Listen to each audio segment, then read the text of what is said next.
You know how Were you drudge packing?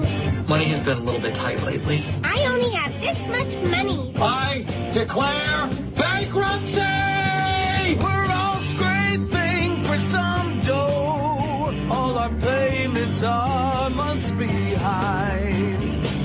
My kid wants the latest mobile, but I'm in the unemployment line. She complains to her mother. She needs the best clothes in town. But my daughter can't see that we're broke. She's spending me to the ground. I'm broke. Tell my daughter. No, she don't realize. Daddy gonna spank me? I'm broke from my daughter. Your daddy's little girl. Your dad took money for the school book fair. And we just go shopping. New graduates are asking for breast implants. Oh, don't say that. Don't be talking about no breast implants, not on this day. This is a very sanitary day here at QAM. Right? Time for everybody to clean up their act. Oh, and you missed, what's his name, Jamaican Paul on the Joe Rose Show this morning. I could go back and listen to the archives. I'm not sure who I like better, Jamaican Paul or Stormcat. You don't have to choose. You'll hear both. Oh, God. Guess who died? God? Preston Gomez. Never heard of him. Well, that's because he was a sports guy. Dodgers third base coach when the team won the 1965 World Series. He was 86. Longtime Angel scouting consultant, had been the third base coach for the Dodgers, like I said, when they won the 65 World Series. Died yesterday, 9 months after being seriously injured in a freak accident at a Blythe, California gas station. Huh. How do you like that? Gomez, who became the second big league manager born in Latin America when hired by the expansion San Diego Padres in '69, later managed the Cubs and Astros. Died at St. Elizabeth Healthcare Center in Fullerton. The cause of death was not immediately specified, but those close to him said he never recovered from the injuries he suffered in this freak accident. Maybe he was a freak and he had an accident. I don't know. You'd think 86, you could just die, you know, on your own without having like some freak accident. Right. He had been driving home from the Angels Spring Training Complex in Tempe, Arizona, March 26, 2008, when he and his wife stopped for gas along the Arizona-California border. He had just finished fueling his vehicle and told his wife he was going for a walk when he stepped around the end of the gas pumps into the path of a Dodge pickup truck being driven by Jesse Mashur, 31, of Concord, California. Why did they have to tell us the identity of the person who was driving a car? Just 'cause. Bastards. Gomez, who had been in excellent health, suffered a major head trauma and contusions of his arms and legs. The driver of the pickup turned out to be a first cousin of Damon Mashur, who played briefly with the Angels in 1998 and will be a coach this season with the team's Class A affiliate in Rancho Cucamonga. Wow. Gomez spent 27 years with the Angels, and now he's dead. Preston Gomez is dead at 86. You don't care, do you? I can tell. No, I don't. Sports nerd guy. Nerdy. Okay, let's get to, this is, every day I think we ought to start out with some negatory email. Okay. 100 years ago, Larry Lujak, when he was on WLS, used to have the crank letter of the day. Maybe we can get the crank email of the day. The love letter of the day. This is short and right to the point from Steve. Although the email address is Nicole Bates, but it says from Steve Mallard. Dear Neil, your show is best available on radio in Miami, but it is disappointing. Your voice and delivery are splendid, but your material is weak and paltry. Woo! My voice and delivery are splendid. For listeners, it's like having only one restaurant with edible meals in town and a fine chef who just doesn't try. We'll keep coming in and keep hoping, but we're bored and we're tired with the place, says Steve. It's the best available on radio in Miami. Well, take it or leave it. That's my comment to you, Steve. Take it or leave it. Take it or shove it. We got 1,056 votes on that poll about the Bible thumpers. Most annoyed by their interference in what can be broadcast on TV and radio, 273. Tell that to Joyce. Tell that to Joyce Fitch. Rhymes with Twitch. Teaching evolution in schools, 203. Abortion rights, 198. Gay marriage, 118. I'm not annoyed with them at all, 76. Pushing prayer in schools, 64. Sex education, 52. I'm proud to be a Bible thumper, 35. As Phil Simms would say, 35. 35. Look on the sideline at number 35. Sex, language, and violence in the movies, 24, and how Christmas should be observed, 13. I don't even understand that last one. The Christmas one? Yeah. Can you explain it to me? Sure, they have a problem with, like, Santa Claus and other secular... Well, you know what? Screw them. Yeah, screw them. You first. Turn them upside down, inside out, and screw them. All you Bible-thumping... I just ignore them. I don't pay any attention to them. They have no... I have no interest in them.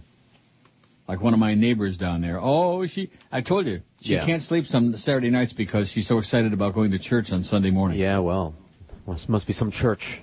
Yeah. Oh, maybe there's a bunch of holy rollers in that church. Maybe they're rolling it. Here's the current poll on there. The reason I haven't sent Neil any phony emails is, this is a Charlie V poll. You talk about really reaching. 130 votes. I only send legit emails, 33. Yeah, one of those is going to start. And to go back to Steve, that first email about disappointing in the audio, let me say this to you, okay? This is a two-way show. That's what talk radio is all about, either with phone calls or with emails or whatever. Whatever method is used to communicate back and forth between the host and the audience. So rather than taking the time to write some caustic, nasty, short, but to-the-point piece of crap that you sent, Steve, maybe you could have had an opinion about something. Like the fact that Bush is leaving us in a few days, or like the fact that the new president's coming in a few days, or like what's going on in the Middle East, or what's going on with everybody going broke. Like an opinion on something of substance as opposed to, which most of the emails are, like a shot at me or you, or both. That's what they've decided the emails are for. Sure, why not? Is expressing their malcontent attitude. Well, what else do they have? Nothing. They sure don't have a life. I have no life. I only sent legit emails, 33. I have too much respect for him, 28. Wow. Too busy listening to the show, 16. Too busy at work, 15. I would, but I don't know how to set up a phony account, 11. I don't know how to use the internets, but I vote on the polls, 8. That's just stupid. I prefer to call, 6. I used to, but he blocked me, 5. Not near a computer, 5. But I do send phony emails, 3. Well, there you go. There's the 3. You said there was only like 2 or 3 people sending almost all the emails. Yeah. I think you might have a point. Had a real mishap. I mean, they don't care about this, but I ordered fax paper, a case, which I always get, which I've been getting for years here. Then it must have been my mistake. I gave the wrong number from the catalog. And instead of getting 8.5 by 11, I got a case of Hammermill 11 by 17 or something. Just gigantic, huge fax paper.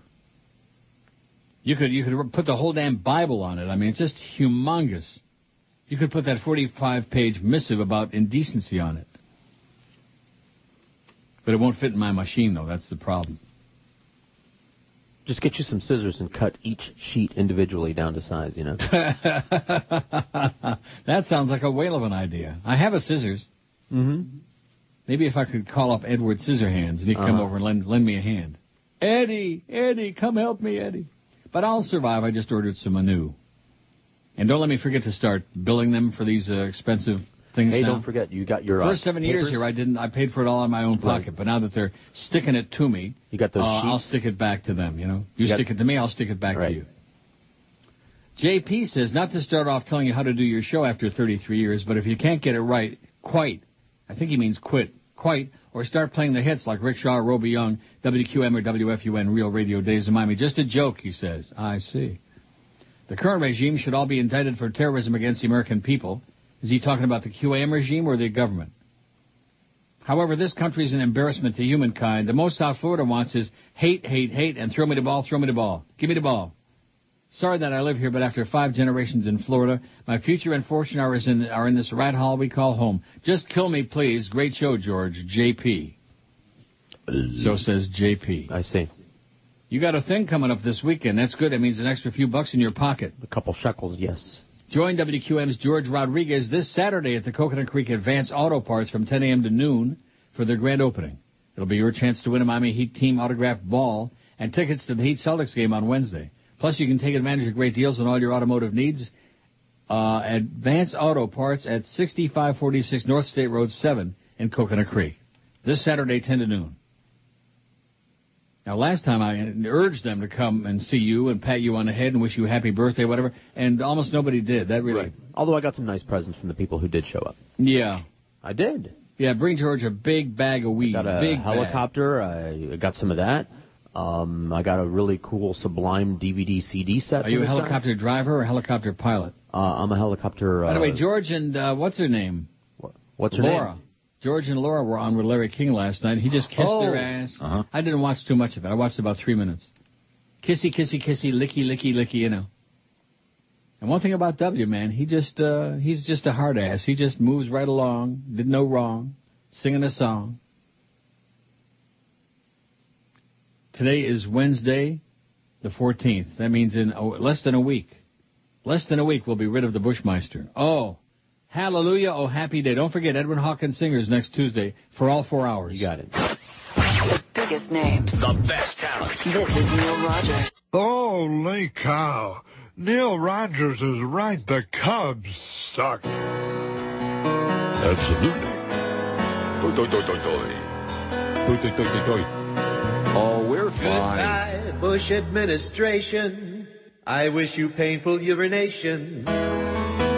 You certainly left your mark on American history like a giant brown DVD streak. We ought to kick out all your teeth. Just like Mussolini, we'll need some time to recover from 8 years of rape by outlaw Christians and MBAs. If you're proud to say that you're an MBA, then you're a stupid little you.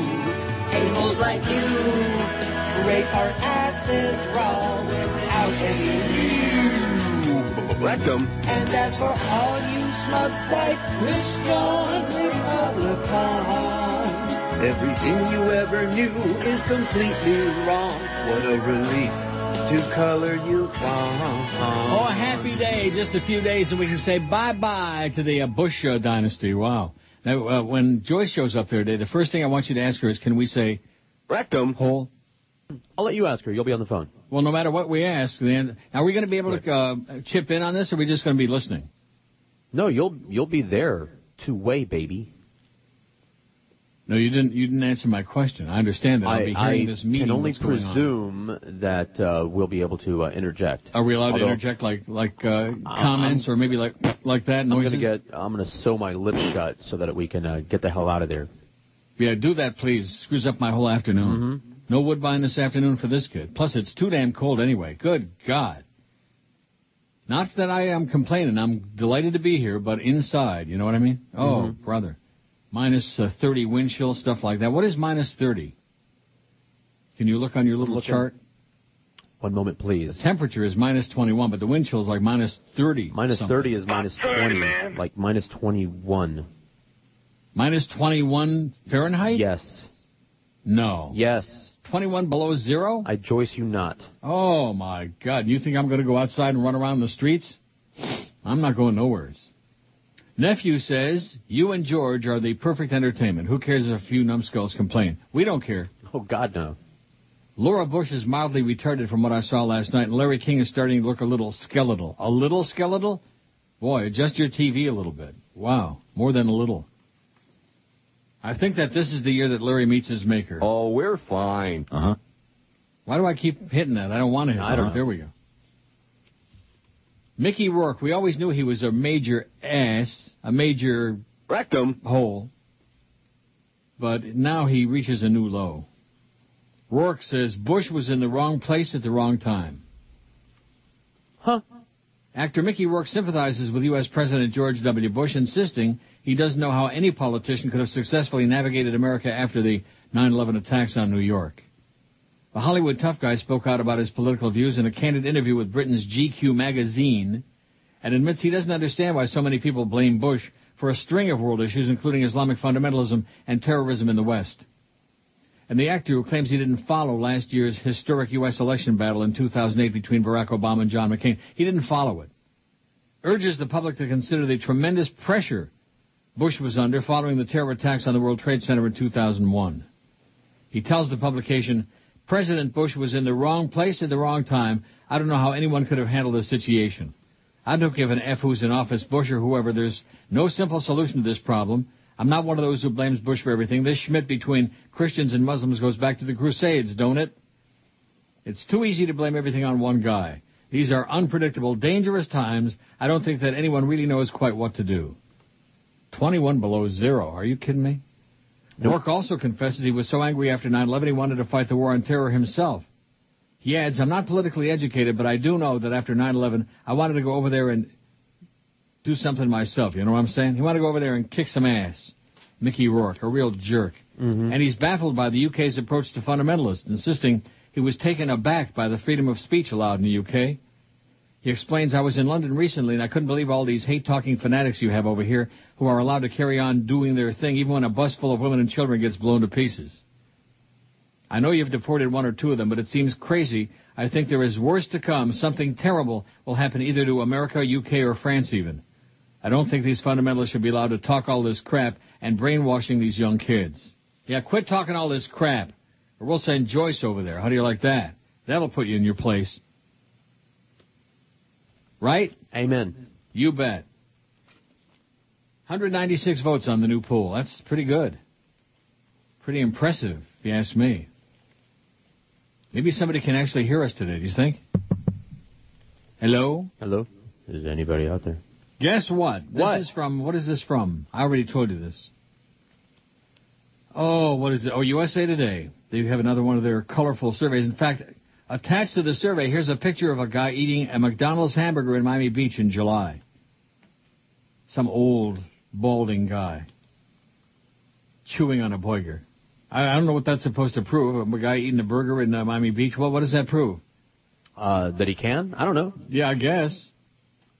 Miami's vices, fast food and TV, make it the fattest city in the U.S. Salt Lake City is the fittest, but who the hell wants to live there? Unless you're a moron. A moron with two M's. Miami residents aren't following the South Beach diet. It is the fattest city in the USA, and Salt Lake City is the most fit, according to Men's Fitness magazine, which is read only by guys. They've been doing the annual analyzation for 11 years. The results appear in the February issue. When you think of Miami, you think of people being outdoors showing off their bodies. So this surprised us, says Editor-in-Chief Roy Johnson. The editor has worked with a research firm to examine the nation's 50 largest cities, metropolitan areas, and grade them in more than a dozen categories, including the percentage of overweight people and the number of fitness centers and sports stores. Miami received poor marks because of a large number of overweight people, a high rate of TV viewing among residents, long commutes, and poor air quality.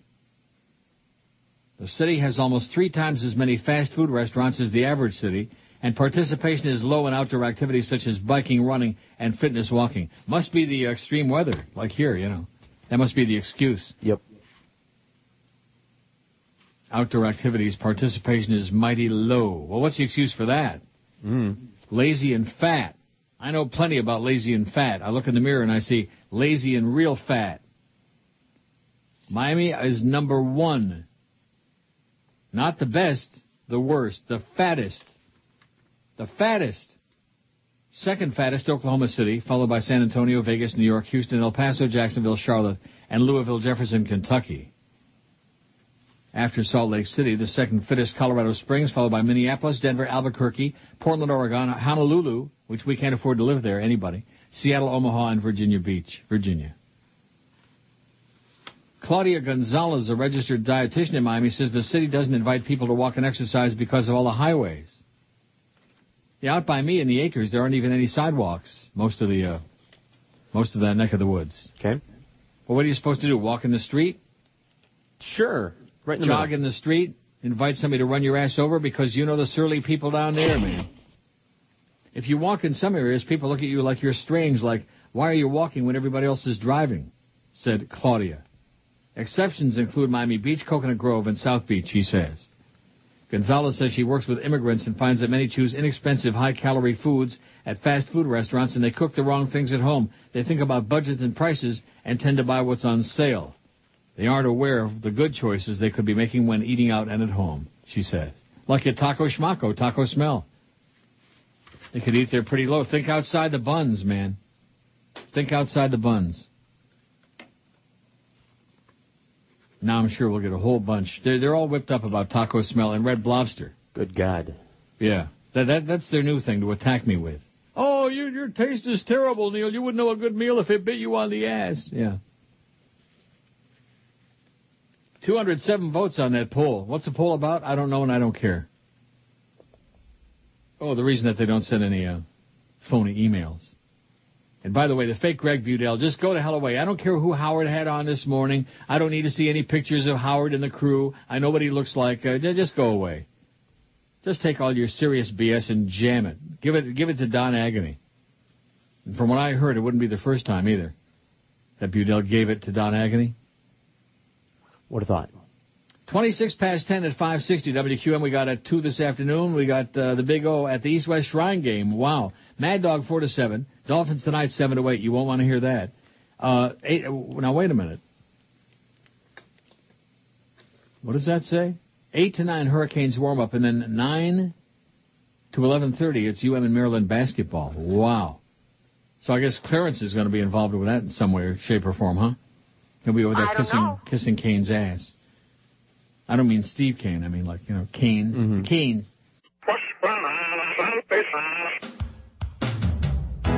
Real American a-holes. Real American a-holes. We salute you, Mr. Broke Your New Year's Resolution to Quit Smoking Guy. Mr. Broke Your New Year's Resolution to Quit Smoking Guy. The ball dropped, and so did your willpower. Come on, who's got a light? Come on. Every year, you swear you're gonna quit.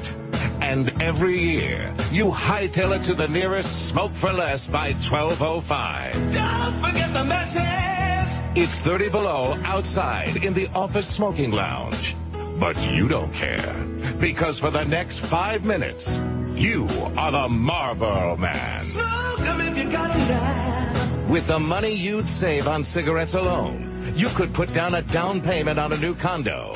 But no biggie. Condos don't come in menthol. Ow! So we salute you, Mr. Broke Your New Year's Resolution to Quit Smoking Guy, your trembling fingers, your yellow teeth, and your camel cash. You are a real American a-hole. Did he say, and your camel toe? Did he say that? I don't think we can say that, can we? No. Ask the bitch. 10:32. Speaking of that, here's an email from Scott who says, I'm confused by the FCC rules. The other night on a 2.5 Men episode, they had one of the cast let out an audible fart, and later in the show used the term blue balls. On daytime TV in an episode of Law & Order, I heard dialogue where the terms, I can't say either one, arrogant, then there's the PR word, and sweet tea used. I can't say that either. T-I, well. Yeah. Why is your show so restricted in these freedoms of speech and mainstream TV is different? Just wondered. Because mainstream TV isn't run by the Beasleys and by Joyce Fitch. That's why. Because here it's not speaking of this indecency thing that they're having. It's not just what the FCC mandates. It's what Joyce makes up as she goes along, with the help of some crony she found on a street corner. That's the other attorney she's bringing in. Some homeless guy, probably knows Norma Kant. Ooh. Isn't that the way it works? I think so. Whatever the FCC says, boy, the Dow is not looking too good today. It's down 252 points. What's going on? Oh, that's Citigroup is the reason for that. Citigroup is off Taurus, and so when Citigroup cries, everybody else has like a flood in their pants. Isn't that how it goes? Sure. It's like they say here, when the U.S. catches a cold, Canada gets pneumonia. Isn't that what they say? All the time. They don't say it because they don't want to admit it, but it's true. Looney is down to 81 cents. Oh, thank God for that. Mike says, Dear Neil and George, Mike from Pembroke Pines, I've listened to your show for many years. I've always found it to be funny and very informative, although disappointing according to that first guy, that Steve guy. Disappointing. Right. My voice is wonderful and my delivery is great and smooth. Get some material, would you? Lovely, but bad material. Disappointing. Well, too bad, Steve. Although he said it's the best thing that South Florida radio has to offer. I wonder what Jimmy Syphilitic would think about that. You probably already know about this. No, I don't, but it was worth mentioning. The other evening I was listening to the Mad Dog, and he said that soon all telemarketers will have access to everybody's cell phone numbers, and the customer will have to pay for these calls. He also gave out the phone number to the Do Not Call registry, and that number is 888-382-1222. I registered last night. It takes less than a minute. Thank you for always being the voice of reason. I hope you and George have a happy and healthy new year. And same to you, Mike, from Pembroke Pines, and thanks for the info, because I did not know about that. Did you? Nope. See? We're in the dark. We're like washrooms, man. By the way, do you say washroom or bathroom or tea room? I say bathroom. Yeah. Here, they all say washroom. I'm going to the washroom. No. If I'm feeling Why cute, is that? I'll say restroom. Restroom, yeah. What, you going to go there to rest? Well, you bet your ass. I'd like to take a nice rest every now and again. Took two yesterday. Really? Yeah. I rested twice. You couldn't get arrested in the restroom. That's what they told Larry Craig. Surprise. So what are we going to do about that? 888-382-1222. What do you want to do about it? I don't know.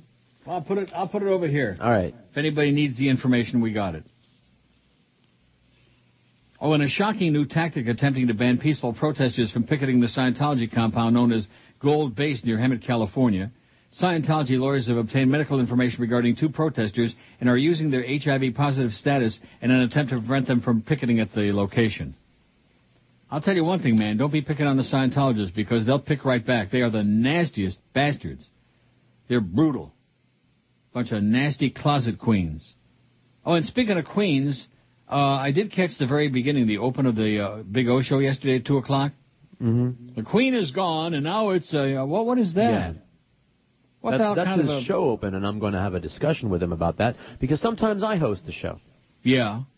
And so if he's going to be calling me a faggot, then I'm going to have to call him one back. He didn't say faggot, he said queen. Whatever. He said... You fairy. What else could it mean? That's his show open? That's his show open. Now that the queen is gone, now we can make way for a real macho guy? Here's the king. That's right. Who's killing the station, by the way? Worldwide pickets against Scientology have surged in the last year, and Scientology has been fighting to stop them, especially near the Hemet compound, Hemet, California. Scientology's used tactics ranging from physical attacks, false reports to police, and the emission of an estimated 110 dB organ note from loudspeakers in an attempt to drown out the protesters' chants. Oh, no. When in doubt, we'll drown you out. The latest tactics, however, are downright sickening, illegal, and an insult to members of the lesbian, gay, and bisexual, transgender community and HIV patients worldwide, LGBT. Attorney Graham Berry and activist Angry Gay Pope, AGP, and Happy Smurf, a former Scientologist, are openly homosexual. Scientology, which policy states that homosexuals are low on the tone scale and should be disposed of quietly and without sorrow, has obtained... Yeah. Low on the tone scale. You're what does that mean? I don't know. Go get a tan, will you? Go tone up. Has obtained AGP and Happy Smurf's private records and discovered they're HIV positive. This is not the first time Scientology has openly spoken out against homosexuality. Boy, talk about a bunch of self-hating queens. At the 2008 Toronto Gay Pride Parade, Scientologists made false claims of being able to cure homosexuality. Recently, the Church of Scientology of California donated a generous sum of money to aid in the passing of Proposition 8, a law that banned gay marriage. Scientologists, man, a real bunch of sick puppies. You fairy. Tommy Cruise, John Revolta. How come we never heard any more about that nanny? Shut up. That's why. The nanny for the dead son. The male nanny who was John Revolta's boyfriend, allegedly. Because mind your business, that's why. Yeah, that's right. Bad for business. That's why Tommy Cruise and John Revolta are cowering deep in the closet. Now, which episode of South Park was it? Oh, which number? I don't know, but I could find the title. I can send you a copy of it. You know the one I'm talking about? The Scientology episode. Where they were cowering in a closet? Mm-hmm. It might be called the In the Closet episode. I'm not sure. And who else was in the closet with him? R. Kelly. R. Kelly, that's right. R. Kelly was in the closet with little girls, I understand.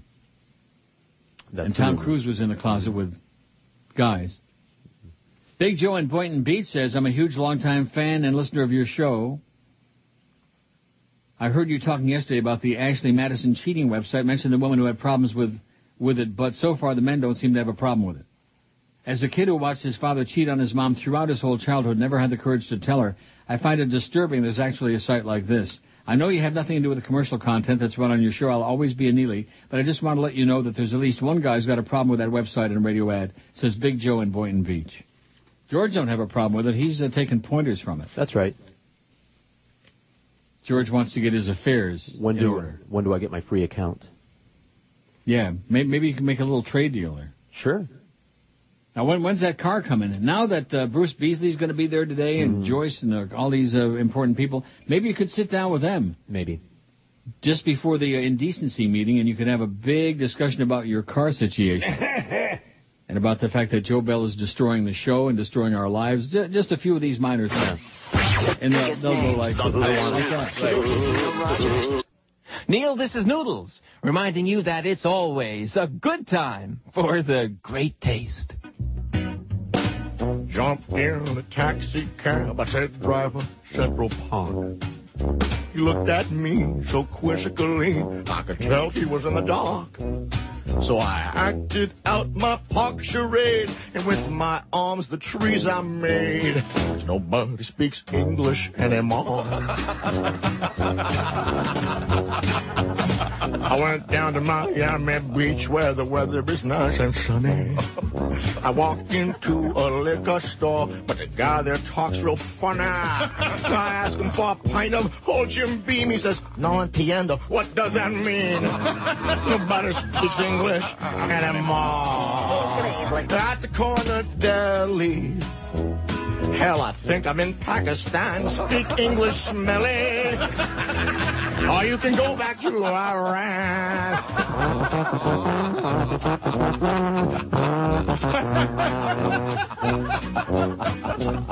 I came here many years ago. Learned my ABCs. I don't say muchas gracias. I say pretty please. So get yourself to a classroom quick. You're in America now. Stop making me sick. Nobody speaks English anymore.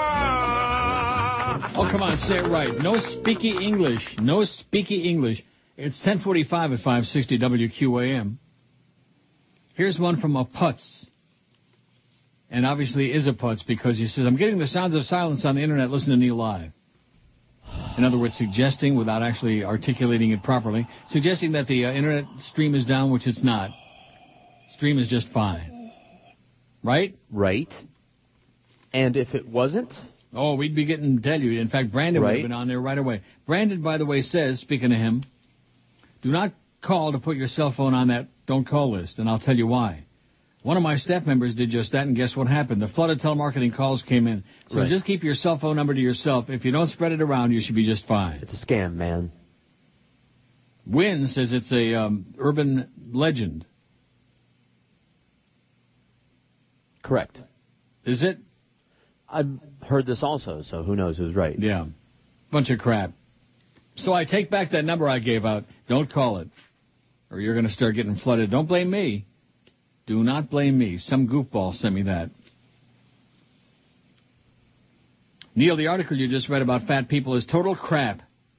Obviously, they're trying to sell magazines, but specifically the part about it, well, first of all, it's USA Today, which is a newspaper, not a magazine. Specifically, the part about air quality is completely fabricated. Miami definitely has the best air quality of any major city thanks to the Gulf Stream. I used to live in Chicago and Toronto. The air was bad in the winter, but in the summer was terrible. As soon as it would get warm, the smog and ozone would just build like a bubble over the city. Maybe in Chicago. Here we have a couple of days in the summertime that are like that, you know, when it's real smoggy and, you can't see the CN Tower and stuff like that. But very rare. But maybe in Chicago. I don't know. I like Chicago a lot, though. In fact, I sure as hell would rather live in Chicago than Miami. But nevertheless, what do I know about anything, you know? Right. The air quality there is the best. D-Bar says, hi, Neil and George. I'm new to your program, so you'll forgive me if you've already gone over this 1,000 times. But since you're taking emails, I thought I'd ask. Now, I know both you guys don't care for religion, but does that mean you're atheist, agnostic? I'm the atheist. George claims to be the agnostic. Yeah, you still claim to not know what that means. I know exactly what it means. No, you don't. It's an atheist with no balls. No, it's not. I hope this doesn't sound racist, but aren't most Cubans Catholic? Yes. Why does that sound racist? I don't know. The fact that George... Oh, and by the way, Castro's of Taurus. We'll get to that eventually. Rumors swirling all over Cuba. Castro, Fidel is dead. He's dead. Muerto, muerto. He's on his last legs. The fact that George isn't, does that get him accused of being a communist? Comunista, yes. All the time. The fact that you're not a Catholic, or at least not a practicing Catholic. I mean, we could argue about that. We could debate whether I'm Jewish because I was born Jewish and because I like to eat deli. Or how can you be a Jewish atheist, you know, like that? Because it's also an ethnic group. How can you be a Jewish fag atheist? That's what I'd like to know. You fairy. Me. I only asked that because a friend who was Hispanic and didn't believe in God were constantly being accused of his family of both being a commie and a Satanist. Well, tell his family coxahois, okay? My family Tell is a his little family more to get lost. It isn't my family that accuses me of such things. No, well, they're much more this enlightened. guy's a friend. I see. Why anybody would believe a person who doesn't believe in God must then believe in Satan, I don't know, but his family did think that. Well, maybe his family was stupid. Did you ever stop and think about that? Maybe, yeah. My family ain't quite that backwards. Maybe his family was really, really stupid and superstitious. I enjoy the show. These are legit questions. I'm totally not trying to be a jerk or anything, says D-Bar. Well, thanks, D-Bar. No problem. And D-Bar's a new listener, but he didn't have any complaints.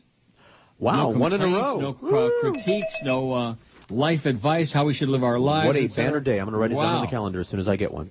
Hallelujah, D-Bar. Thanks for a refreshing breath of fresh air, whatever they say. Brandon also says, what, no talk about burgers? This is going to be a very boring show today without the burger talk. Just kidding, Pally. Just kidding, he says. And then he goes on for a thing about working at KT and did I want to... Oh, it's you're right, it's boring, Brandon. Sorry. Brandon's great, but boring. Did I want to work in South Florida when I was driving to Arizona? I wanted a job. Just like now. Why am I still here? I need a job. I need the income. Rudy says the crank callers from your show are spilling over to the Joe Rose show. Oh, my God. Oh, my God. This morning, Joe Rose was taking calls and debating with listeners whether Tim Tebow has gone overboard with the God stuff, and then it happens. I heard Reverend Jones, he was impersonating a youth minister. What? Me too. I gave them the cut sign, and Joe hung up on him.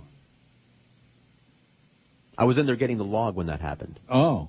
And I said, and I was yelling chronic and gave him the... Joe actually hung up on him? And Joe hung up on him. Because Joe pretty much talks to anybody. Well, he didn't know, and so when I gave him the sign, he hung right up on him, to his credit. I heard Reverend Jones, he was impersonating a youth minister, and he started spewing stuff about you. Can someone do anything about these people, asks Rudy. Oh, I wish. Yeah, we wish. They could, but they won't. That's the answer to your question, Rudy. They could, but they won't, and they don't. In fact, I was asking George before the show this morning if the point ever arrived at which I wanted to take calls again, which probably won't, but if it ever did, and I wanted him to screen a calls, he doesn't have the technical ability to do it. Right. Even if it was practical, even if he would, It's a physical impossibility. Can't do it.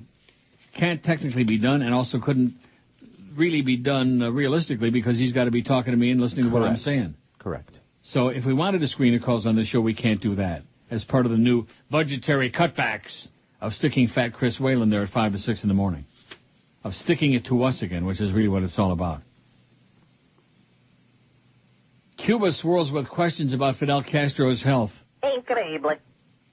Venezuelan President Hugo Chavez hints that the ex-Cuban leader may have taken a turn for the worst. How do you like that? The question is swirling on the streets of Cuba. Where is Fidel? The ailing 82-year-old hasn't appeared publicly in more than 2 years. He hasn't written one of his reflections in the official press in 4 weeks. What's the name of that paper, Mama? I don't know.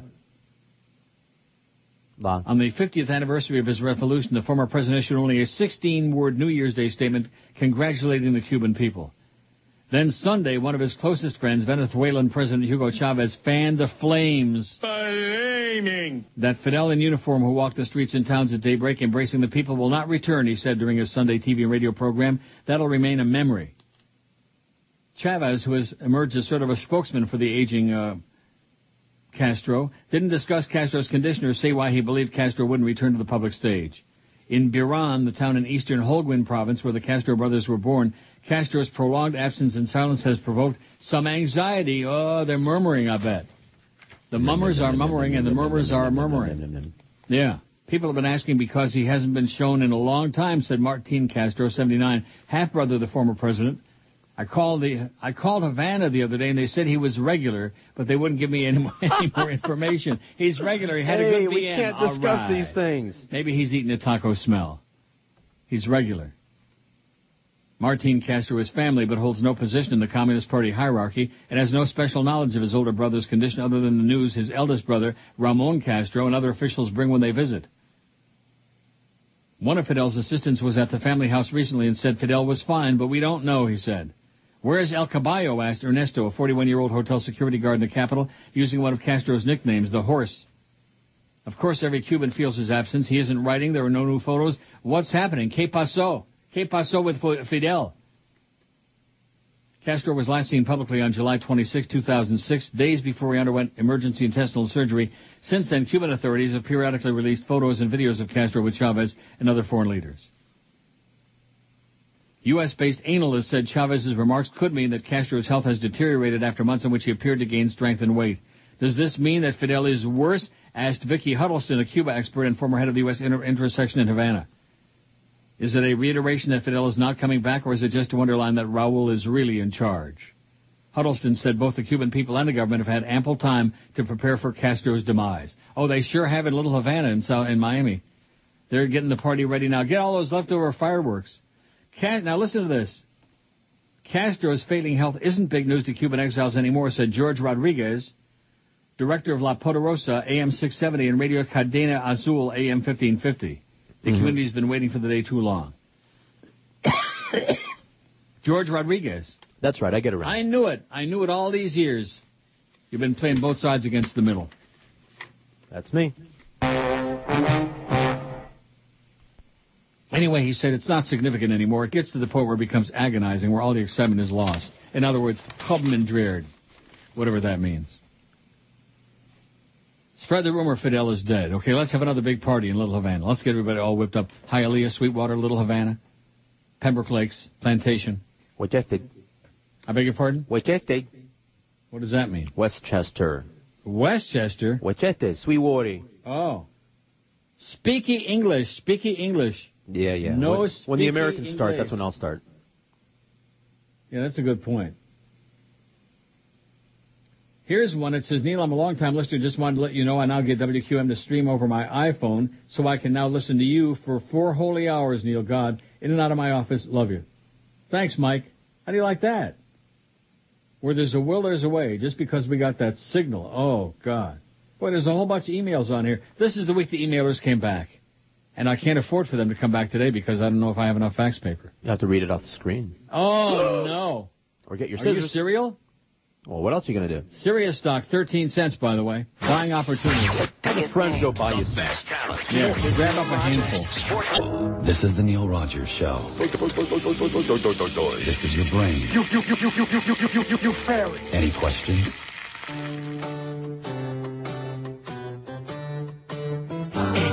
It's been brought to my attention that your ratings are dying now. Oh, we're fine. Well, I'm going to show you what a big asset I was to you and how. You thought you could find somebody good enough to fill my baggy pants? It ain't easy. There ain't no chance I'll ever be coming back. Outside of considering a lucrative contract. If you want to know what'll save you from shutting that transmitter down, why, that's easy. Sure. All you need is more. All you need is more. All you need is a show.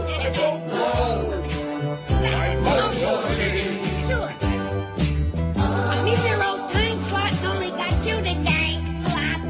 Despite that, my ratings have bottomed out in the tank. Which radio has a revolving door for the gayest of all whores and squeaky shack. All you need is more. Now, see here. All you need is more. And the morning. All you need is a show.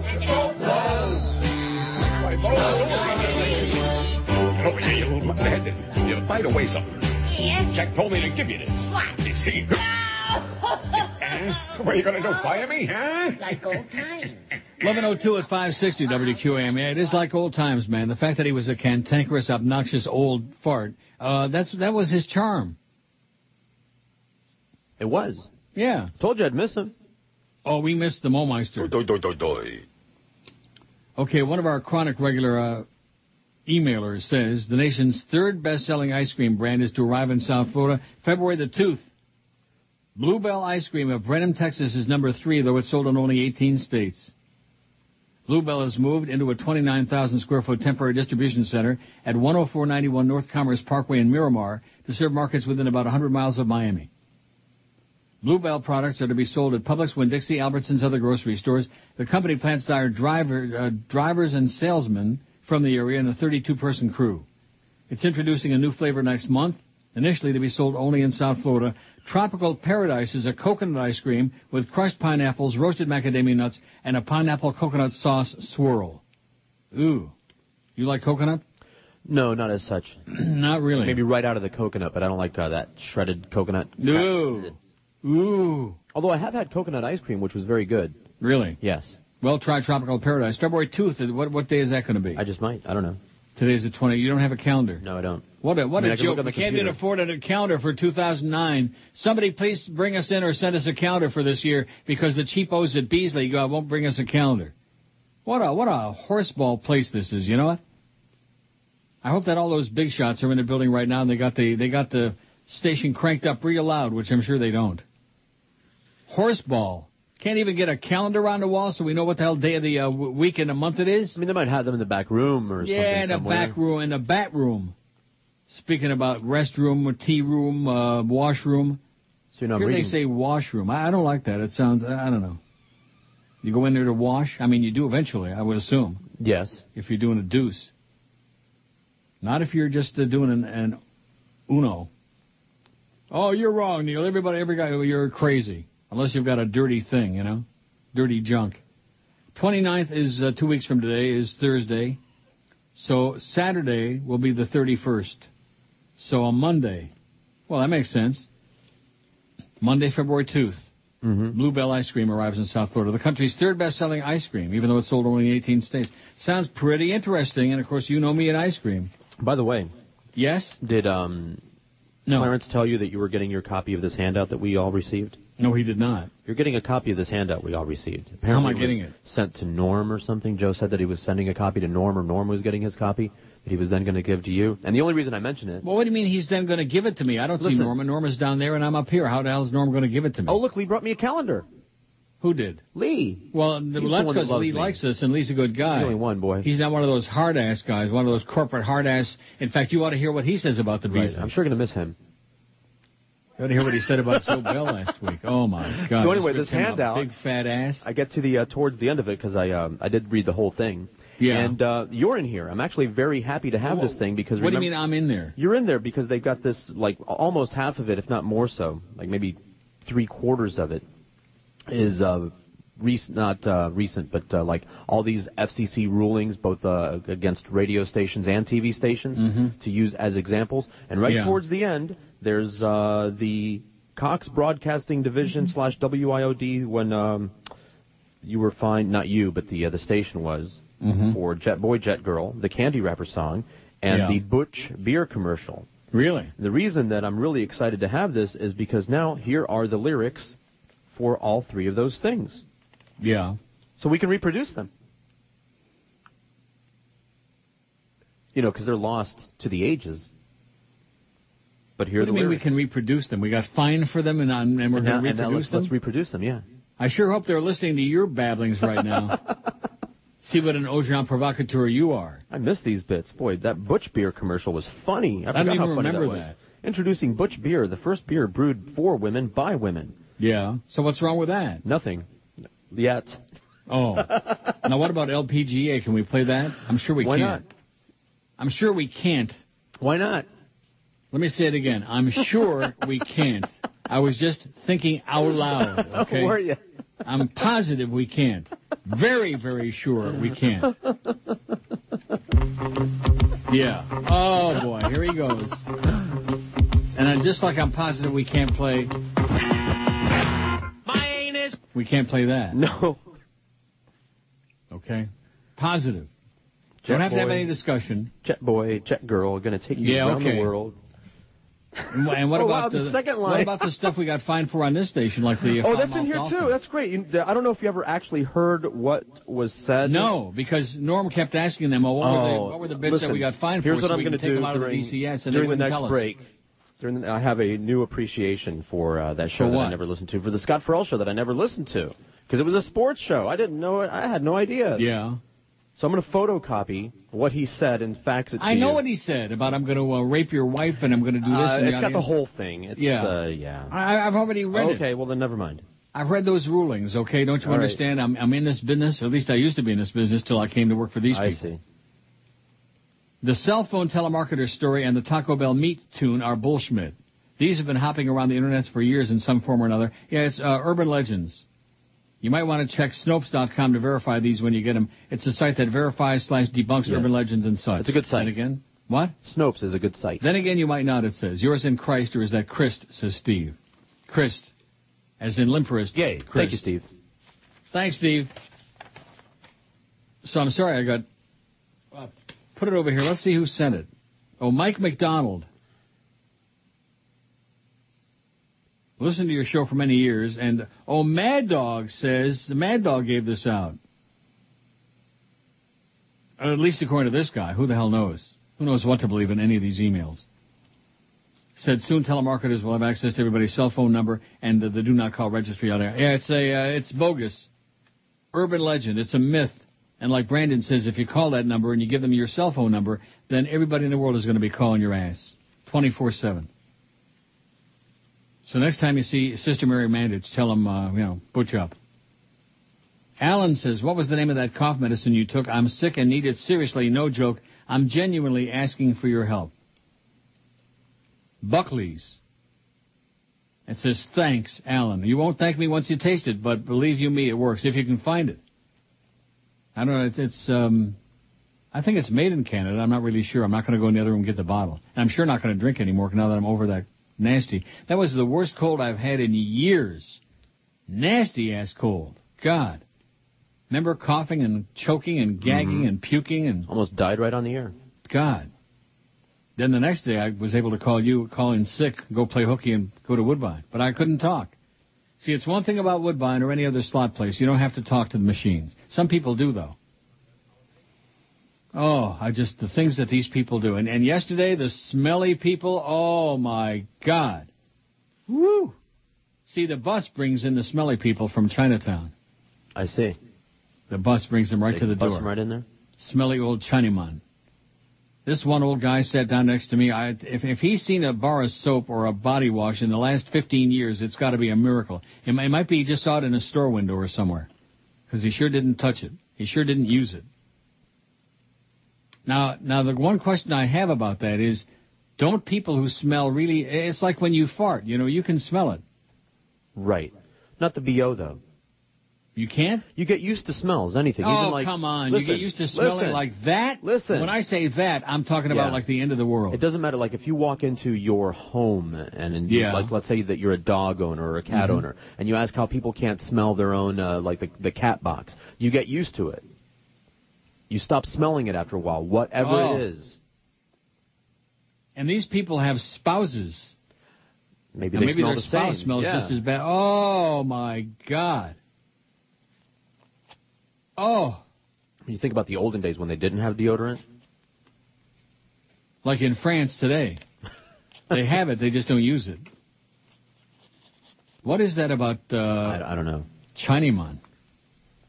I've never had the experience you've had. Well, don't come here then. There's 400,000 Chinaman here. Oh, no, the ones who never were born here, the ones who are born here smell just fine. You know what I'm saying? They're like real people. But the ones who are born in China, they bring that aroma with them. And they bring a lot of other things too, like disease, things like that, like SARS and stuff.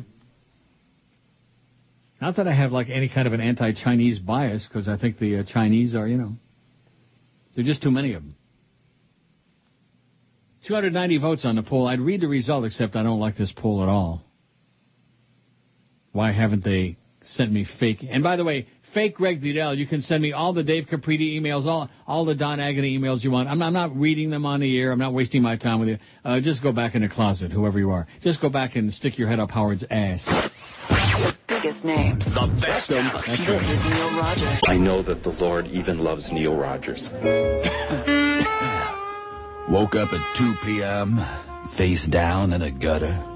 My mouth tasted like mung. My brain was like butter. Crawled up on my feet and brushed myself off.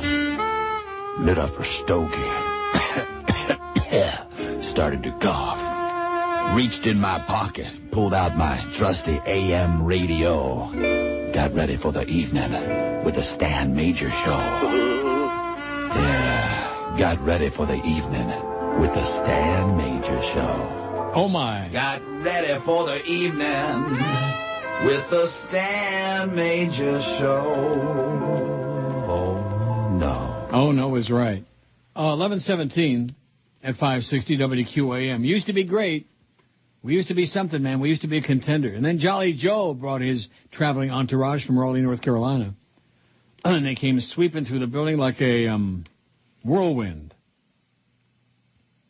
Like a tornado, like a black tornado. The Mole says atheism as an explicit position can either be the affirmation of the non-existence of God or the rejection of theism. It also can be defined more broadly as an absence of belief in deities or non-theism. Why can't they just say an atheist is someone who thinks all the God bullcrap is bullcrap? Okay.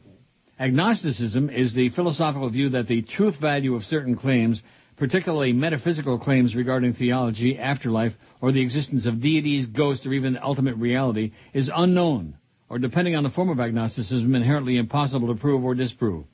It's often put as the middle ground between theism and atheism. Even though it's not. And Le Tub has the best burgers in South Florida, says the Mole. Oh, okay. What? Would you want to argue with that, too? I'm not. I haven't You are been so there. argumentative. No wonder so many people have got, like, George Rodriguez voodoo dolls. Yeah. They used to have George Rodriguez blow-up dolls. Now they got voodoo dolls. Speaking of blow-up dolls, Travolta's nanny to be quizzed by the police. Well, it's about time. Hey, you were just asking, weren't you? And I just, somebody sent me the picture of him smooching this guy. And so I forwarded it to Eric. He can put it on our website. In a lip lock. Jeff Catherine, the nanny for John Travolta's late teenage son, is to be quizzed by police after he emerged that he has no formal child care qualifications and earns a living as a wedding photographer. It's also been claimed that although he was employed as 16-year-old Jet's primary caregiver, he was never actually referred to as the boy's nanny until after his tragic death. A source explained to the main online website, Jeff has known John for years. I think they met through Scientology. In other words, gay. Jeff always traveled with John, and then when Jeff met his wife Anna, she started traveling with John and Kelly, too. But I never heard Jeff referred to as a nanny until Jet's death. Although police have confirmed the cause of Jet's death, who died after suffering a seizure while on a holiday with his family in the Bahamas on January the 2nd, is not being disputed, they're still keen to probe the case and it remains open. Jeff was the last person to see the teenager alive and is believed to have helped John perform CPR on the boy when he was discovered in the bathroom. Checks on national databases have confirmed Jeff does not have any professional child care qualifications. It's kind of like Joyce and her radio qualifications. It's the same thing. You can't complain about them because they don't exist. Jeff suffered from Kawasaki disease, a rare circulatory condition which usually only affects toddlers and is not considered fatal. He needed constant care, with John and Kelly employing 2 caregivers around the clock, give him round-the-clock assistance. Jeff and a man called Eli shared a ground-floor suite linked to Jet's room while the family were on a holiday, but police are said to be investigating claims that Jet was left on his own for up to 10 hours while the nannies watched TV. And you know what show they probably watched? I give up. The Nanny. Yeah. Now, why did he have her out? Oh, that's right. She wants to be the senator from New York. Oh. Fran Drescher. Larry put her on many weeks ago. Oh, well. The Nanny. He'll put anybody You're on. The one Ross Perot, any quack, any fake religionist, any faker. He had George Bush and his wife Laura on last night, a couple of fakers, if ever there were two, that came down the pike. She really gives me the creeps, you know? Yeah. I'm trying to think of which first lady bugged me the most. Was it Mamie Eisenhower? Mm. Was it Jackie Kennedy? No. Was it Lady Bird Johnson? A tree, a shrub, and a bush. A tree, a shrub, and a bush. She was a real yahoo. What about Rosalind Carter? Do you know anybody named Rosalind? Just that Remember one. the famous actress Rosalind Russell? No. I never heard of Rosalind before Jimmy Carter got in there. And what about Nancy Reagan with her stupid little red dress and her psychic bullcrap? What about her? I'm just talking about the list of, and what about Betty, Babs Bush? What about her? Babs Bush with a big head of white hair. Oh, there's Barney Fagg on CNN. Dave says, I tried the Five Guys in Margate. We're back to that again. The burgers are fair at best. They don't stand up to a Jack's old-fashioned char hut, however. The Five Guys fries are superb. Try them if you get the chance. They've got a perfectly fried, light, crispy texture outside and soft inside. Delicious. I don't eat fries. I made that bad mistake of ordering the cheese fries at Johnny F. and Rockets, and I told you, they melt under the broiler a slice of American cheese on top of the fries. That's just wrong. It looks even like a mess. And then Dave says, who's obviously got a great sense of humor, Leafs are going deep into the playoffs. Oh, yeah. They're going deep, all right. They're going to hell.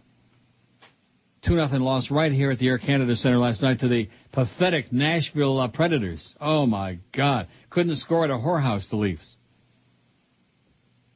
Pop Bud says, good show, Neil. Your program really lightens a sorry-ass day. Keep up the good work.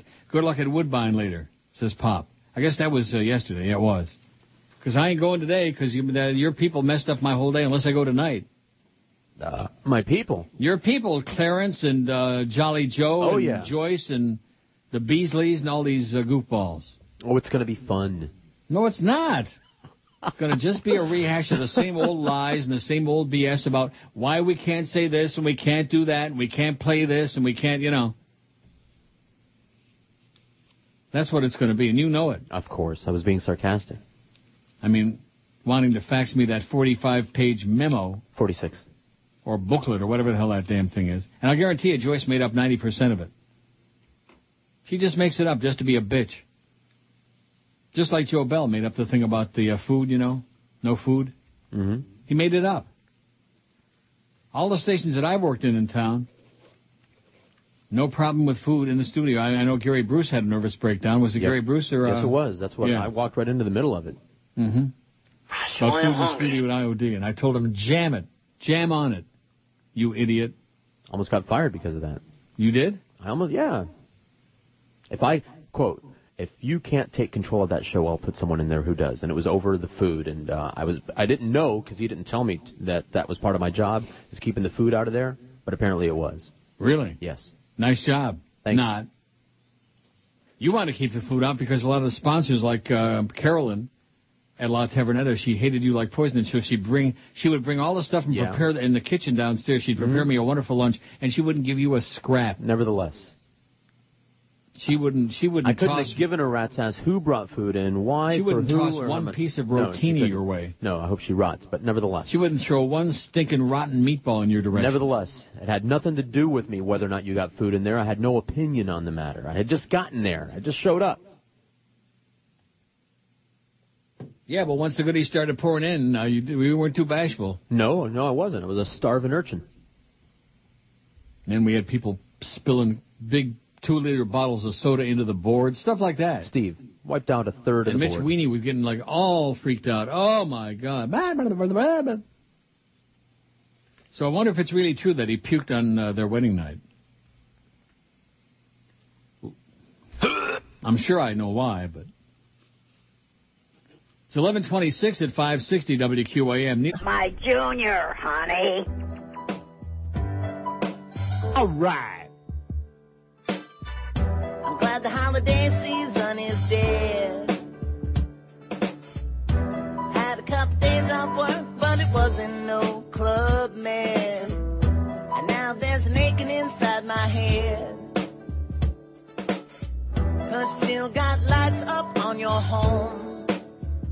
But after midnight, January 1 should have taken them down. Take them down, you lazy bum. You need a job that really ain't so tough.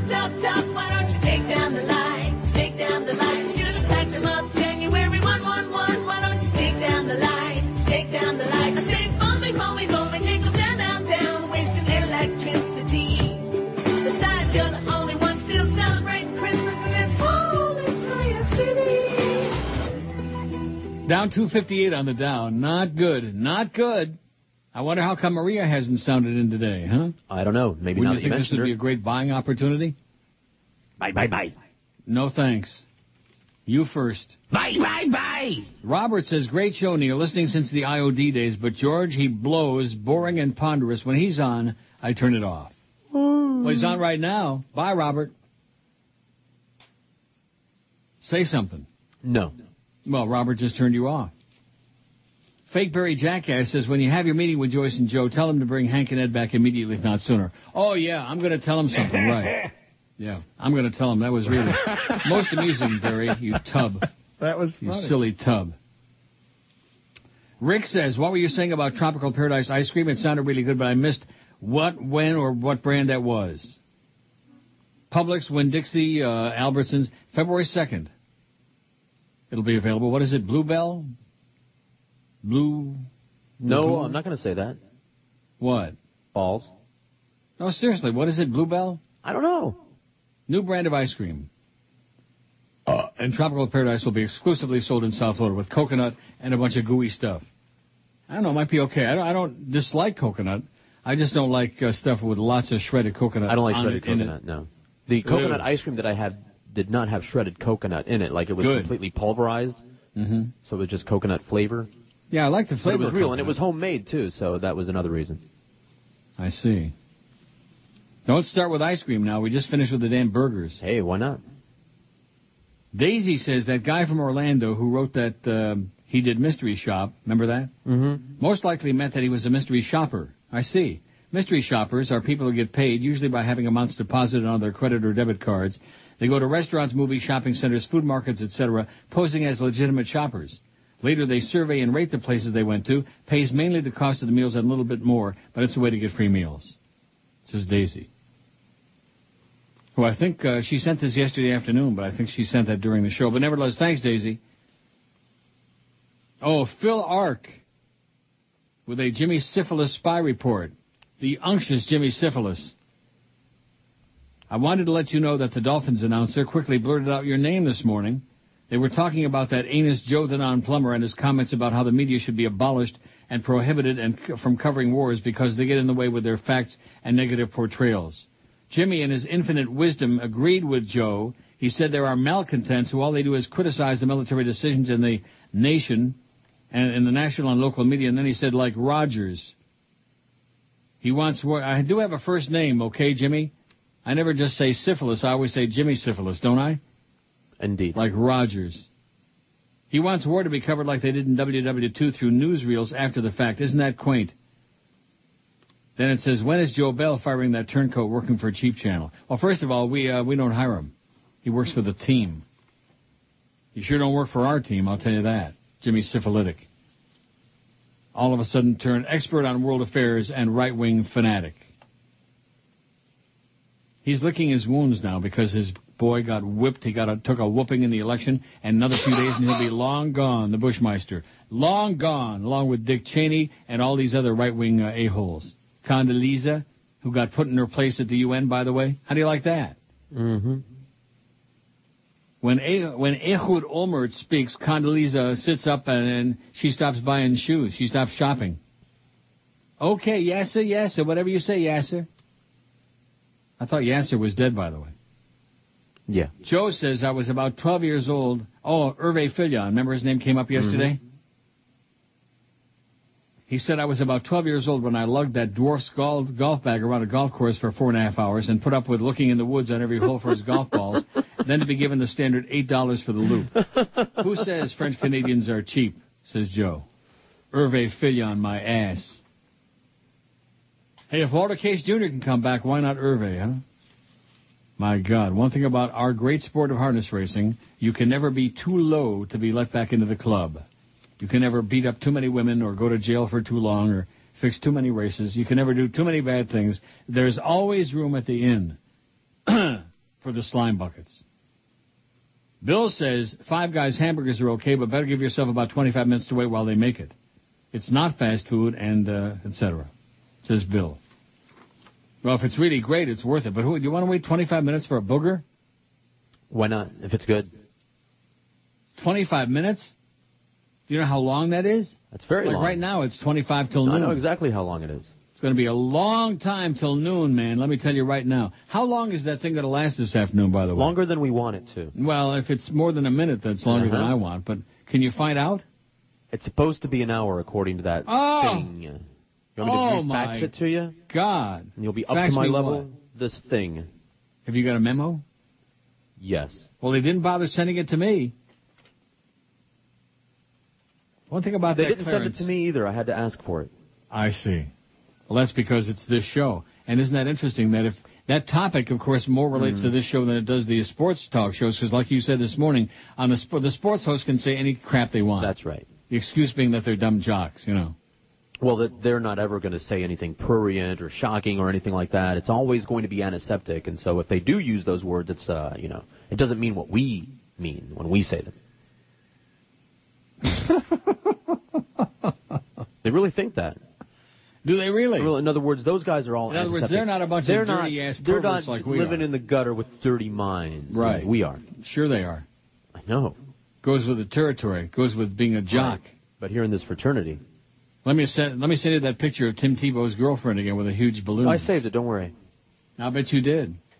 That should be on our website. Send it to Eric. Send it to Eric, okay? Not that we want to... In fact, maybe you can crop out Tim Tebow. We can just see the chick with the gigantic balloons. Now, did you just send me that? Because one of my sheets of fax paper got used. Yes. Oh, just dropped it. Dropped it on the floor. Confidential. Oh, then I better not read it. Mandatory. Oh, it's mandatory. Should only take an hour of your time. Attendance required. Well, this is from Clarence. Any questions, please see me or Joe Bell. I would rather rot in hell. I would rather writhe and moan and groan and than see Joe Bell. Of course, if I did go to hell, I probably would see him there. Is he also going to be involved in this? I assume he will be. Because if anybody really knows his craft, The biggest name. he's the expert. This is Neil Rogers. Neil, God.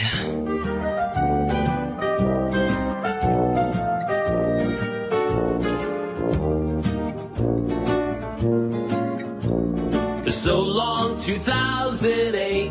Adios, 2008. You were not all that great. A steaming pile on a plate. Gas prices blew up exponentially. We saw the crash of our economy. Not to mention the crappy real estate. So I, for one, couldn't wait. Could not wait. Till we finished up 08. What a big sucky mother doggy year it was last. Hello, 2009. Well, hello, 2009. Give us a healthy sign. We need a spit and a good shot. Here's looking forward to just one good stock. And no Lewinsky for our Pres Barack. This could be the year we grow back our spines. Stop America's decline. I'm glad we are in 09. Well, some of the red states and blue states got pretty nasty and called each other names. Idiots, jackass, loser, putz, schmuck. But we should all forgive and forget and let everyone play in the reindeer game. So here's to a great new year. Happy New Year. Yes, so what? There's lots to fear. That's why God invented wine and beer. Chug-a-lugga this new year. Drink till you can't put down your landing gear. Chug-a-lug. Then you'll be too numb to fear.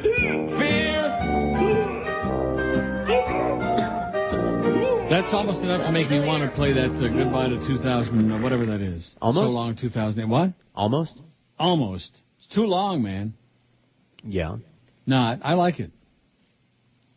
343 votes on this horrible poll. The reason I haven't sent Neil any phony emails is because my name isn't Greg Budell. You ought to see the series of pathetic, tragic missives I've received from the fake Greg Budell this morning. Really? Yeah.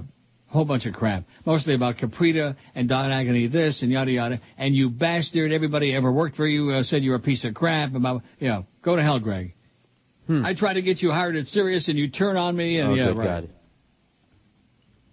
You're right. The emails are like in a mental ward. Yeah. And as far as the fake, it's got to be the same person being the fake every day. Sure. The fake Joey Reynolds, the fake Barry Jackass, the fake Larry King, the fake Greg Budell, the fake Adam Kirshner, etc. Anyway, the poll is, the reason I haven't sent Neil any phony emails is, I only send legit emails, 95. I have too much respect for him, 62. Sure, you do. Too busy at work, 56. Too busy listening to the show, 45. I would, but I don't know how to set up a phony account, 21. I don't know how to use the internets, but I vote on the polls, 18. Now, why is that even on there? Charlie B., once again, attempting to be cute and clever. And just quit trying to be so cutesy, Charlie, and put choices like those on the polls. It undermines an otherwise mediocre poll. I used to, but he blocked me, 13. Not near a computer, 13. But I do, 10. See, there are 10 people who claim they send emails, and I prefer to call 10. And probably the same 10. They voted twice. Yeah. They send the crank emails, and they prefer to call. I'm your friend. I'm your friend. Here's one that came on yesterday. Over the past year, all the casinos have put in the Vegas-style slots, and they don't pay crap. Says somebody who signs it as still losing my shirt. They're tighter than a nun's ass. Oh, ask Joyce if we can say that. Maybe we should say tighter than a nun's rectum. Years ago, the Hollywood Seminole Casino had $1 slots that paid $20,000 and up. The $2 slots paid in the $30,000 and $40,000 range. Now, if you want to win anything like that, you have to pay $3 to $5 a push. I can't believe how many people put so much money in the penny machines. No wonder they agree to pay the state of Florida $100 million. They don't pay anymore. It all goes to the casino and the state. Signed, still losing my shirt. The subject, South Florida slots suck, it says. How do you like that? Okay. I won a couple of bucks yesterday at Woodbine. Not a big day, but just, a few bucks. But you know what? Winning anything is better than losing. Sure. Especially when you're playing a sucker game like slot machines. Can't imagine an intelligent guy like you sitting in... Well, too bad. Must have a weak imagination. Our good friend Sean in Hollywood says... Martin Landau, remember we mentioned him yesterday, I said it was Martin Balsam? Yes. And I made a bad mistake, and you didn't correct me. Whatever. That's what you're supposed to be there for. I can't catch them all. Correct all my old senile mistakes. You could have said Quinn Martin, and I wouldn't have caught it. Quinn Martin, a Quinn Martin production, Canon. Right. With William Conrad. One of the great shows that you never gave a chance. I watched it. What are you talking about? No, you didn't. A fat lardo who never missed with his tiny little revolver, yeah. And what did he drive? Did he drive a Continental or something like that? Something like that. Always smashing it up, though. Martin Landau is also great in Rounders with Matt Damon and Edward Norton. He's also hilarious as the annoying Living in the Past movie producer in Entourage. I thought that the show was strictly for deuce bags, but it's funny as hell. There's an interesting word. I wonder if we can say deuce. I know we can say doochie bags. Also, believe it or not, the snack bar at North Park Beach makes burgers that taste like the old drugstore counter grill. The snack bar at North Park Beach. In the mini business district in Hollywood, just east of I-95, there's a drugstore that still has a lunch counter. Yesterday, while I was listening to my iPod, I came up with a litmus test to improve America. Play Make Me Smile by Chicago. Take anyone who doesn't like it and force them to trade places with one of Michael Vick's dogs. This is the way to thin the herd, says Sean. You following what Sean is babbling about there? I guess he likes that song. No, I like the song too, but I'm not going to play it. I could. I got it over here somewhere. Oh, brother. Wow. Is George quick on the upchuck today or what? I'm all excited about that meeting. Why? Why not? I got stuff to do, man. I got to go to the bank and put a bunch of money in my local account here. I got stuff to do. Mm-hmm. Better be short and sweet and to the point. And it's just going to be a rehash. You know what it's going to be? I know. It's going to be a rehash of all the stuff that they've already made up. Right. Because they have to do it. This thing, this handout that you're going to get a copy of eventually, I'm sure. Well, when? Ask your lawyer. 45 pages? Ask that thing you call a lawyer when he's going to give you your copy. Why do they send it to him? Why can't they, FedEx it to me? They got the address here. Why can't they FedEx it to me? I don't know. They send it to Norm. Something really strange. Remember in the movie The Hitcher? Yeah. The relationship between C. Thomas Howell and Rutger Hauer there in the end when he spit in his face? Oh, yeah, there was something and going he, on there. wiped it off. A very sexual overtone of that whole deal. Yep. And I'm beginning to think it's not Joe Bell and Chris Whalen. It's Jolly Joe and Norma. Oh, hey, yeah. Norma, there's something there, man. Because Norma never follows through on these deals. He sent me that breathtaking email the other day, which I forwarded to you, and which you still aren't as appalled by it as you ought to be. No, I'm not shocked at all. Makes perfect sense. But he never follows up on these things. It's always, I'll get a lunch out of it, and that's the end of that. Adam over there in Kitchener-Waterloo, who's really getting on my nerves to the point of distraction, says, I have to agree the spots on the stream suck. They're all propaganda about don't drink and the Army changed my life and all that. Says, I guess it beats the hell out of living in South Florida. Yeah, it does. Then he talks about the weather. Blowing snow, cars sliding on the road. There's no snow right now. Hardly any snow on the ground. It's not snowing. It's murky. And it's freezing, man. It's minus infinity. It's so cold that if you went outside, your breath would turn to icicles. That's how cold it is. I'm not complaining, though. Okay, good.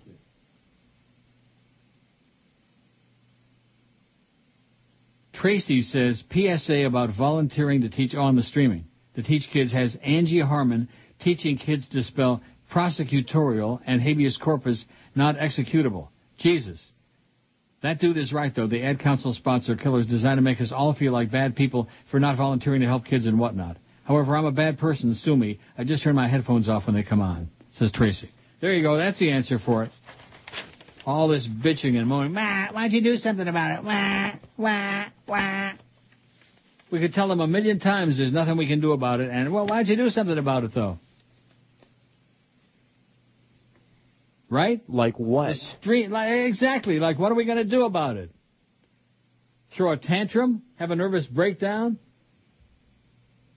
Go and drop 400 gallons of wild, oozing diarrhea all over Jolly Joe Bell's desk? Now, that sounds like a plan. The Dow is down 236 points. Now, can we say oozing diarrhea? Can we say that or not? No. Is that in that manual you got there? I'm sure we would add it to the manual if you asked. As one of those we can't say. Yes. No matter what you ask, can we do this? Right. No. Can we say that? No. That's what you get for being a smartass. I guess we're caught up pretty much on emails. We got 2 hours to go. That's a bad sign. Maybe we ought to have the meeting now. Hey, on the air. On the air would be good. And when they read those words? Yeah. Which I can't wait. You can't wait for what? For them to, go over all those words. I'm going to chortle. I'm going to make sound effects in the back. Excellent. Raspberries. All kinds of fruit. So what's that open again on the Big O show? The Queen is gone. Yes, it's time and for now it's time for like a real man. Rock solid. Gonna have to talk to his producer, Phil Spector, about that. I beg your pardon? I'm going to have to talk to his producer, because they play that even after the shows that I host. I know, you said that before. Right. I take issue with that. Just because it's not accurate. So his producer put that together? Now I don't know where that came from. Who the hell knows? Nevertheless. Like all these rejoins now with the same guy's voice, but now he doesn't say the sports leader. So almost every rejoin is a stunt rejoin. Well, we don't want to run a tight ship here. To catch me off balance, is this where we hit the button? Is that, like that? I thought that your buddy Lee had that all taken care of. I thought then it was untaken care of. I see. So it was a little bit too... Right. Standardized. He fixed everything, and then we got some new ones in, and so the problem, came back. Mm-hmm. So let me ask you, what day is Clarence leaving? The biggest name. The best talent. This is Neil Rogers. This is Coach Don Schuler, and I sound like Bob Hope on acid. And I want to tell you, it's the 12 to 1 hour, or whatever it is. A cranky old man gets his car stolen. Not just any classic car, a marginal one. Clint Eastwood stars in Gran Torino.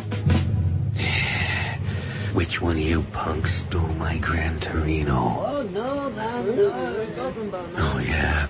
I have another 70s era car of even less interest. You better keep your hands off my Buick Estate wagon. Hey, joke's on you, punk. I just happen to have a 1980 Chevy Citation. Okay, punk. Try stealing my AMC Gremlin. Think you're smart, huh, punk? Try laying your hands on my Cordoba. Well, I still got my Datsun Honeybee. Will the punks steal Clint's Honeybee? Don't miss Gran Torino, appearing at a junkyard near you. Okay, 12:01 at 560 WQM. I've always said that 2 hours is more than enough. It's plenty. Half a show for half the price, right? All right. Because we did great. We had just a ton of emails, just like yesterday and Monday. Sure. But now that's the end of that. Oh, well. I have one, short, to the point. Okay. And that's it. Even the fake Greg Budel's gone away in a fit of pique. Good. Oh, you chased him away, man. Good. All those mean things. That was the idea. All those true things all you said. All that crap about Howard and Sirius and yada, yada, all this fake baloney, you know? Boy, you talk about... I have no life. This email thing has given new meaning to that. These people that have got the time to sit and write these long, ponderous... Like that guy yesterday, who was being forced by his coworker to listen to the show. I hope the show gets better.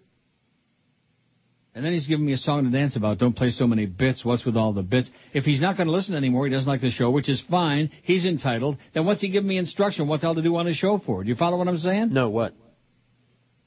It's like saying your food is crap. I'm never coming back to this restaurant again. Right. And by the way, you should cook the fries a little bit longer. Right?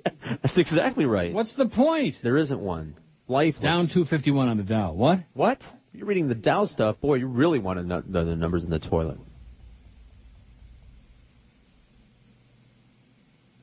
What the hell is that supposed to mean? Rick wasn't just reading the numbers. He was going through a whole song and a dance. Fair value is minus 3.52. It's just the beginning, man. This is how it starts. No, it's not. You stock market people.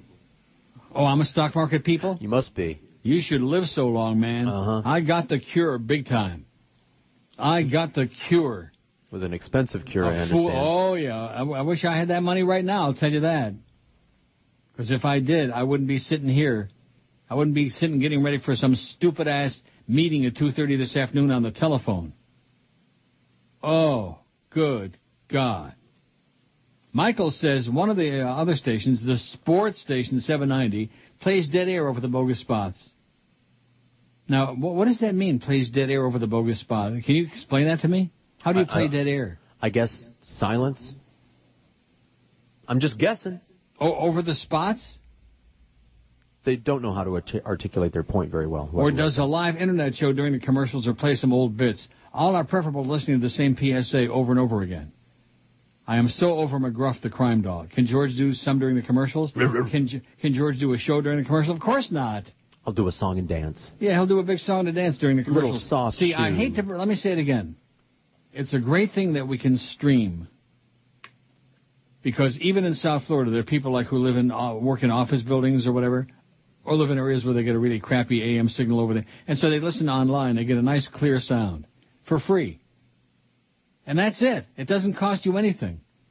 We have no control over it. We have no involvement in it. George isn't sitting there potchking around with some piece of equipment that sends you out the audio. Right. It just is there. We have no involvement in it. It is what it is. Exactly. So take it or leave it. Love it or shove it. Nope. I'm going to listen to it and complain about everything I hear. Oh, my God. Yeah. So when somebody sends me an email, which somebody did a while ago about why I hate South Florida, that's one of the main reasons. That's the sound of South Florida. Never stops. Burgess Meredith would have been proud.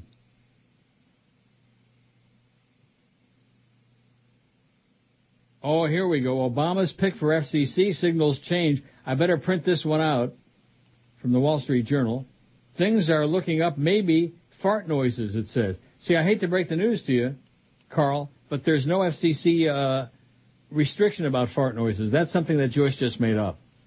Because I guess she farts a lot, and she's got a complex about it. I think maybe we ought to bring that up this afternoon. Maybe we can get, all pitch in a few shekels, and we can get her some counseling to help her over her fart sound aversion. Because every time she hears the sound of a fart, she assumes that she's the one who cut it. Am I right? That makes sense. Yeah. She's got a thing about fart noises. But evidently she's brainwashed at least a portion of the audience into believing that the FCC prohibits these things, even though they hear them on other shows all over the place. Right.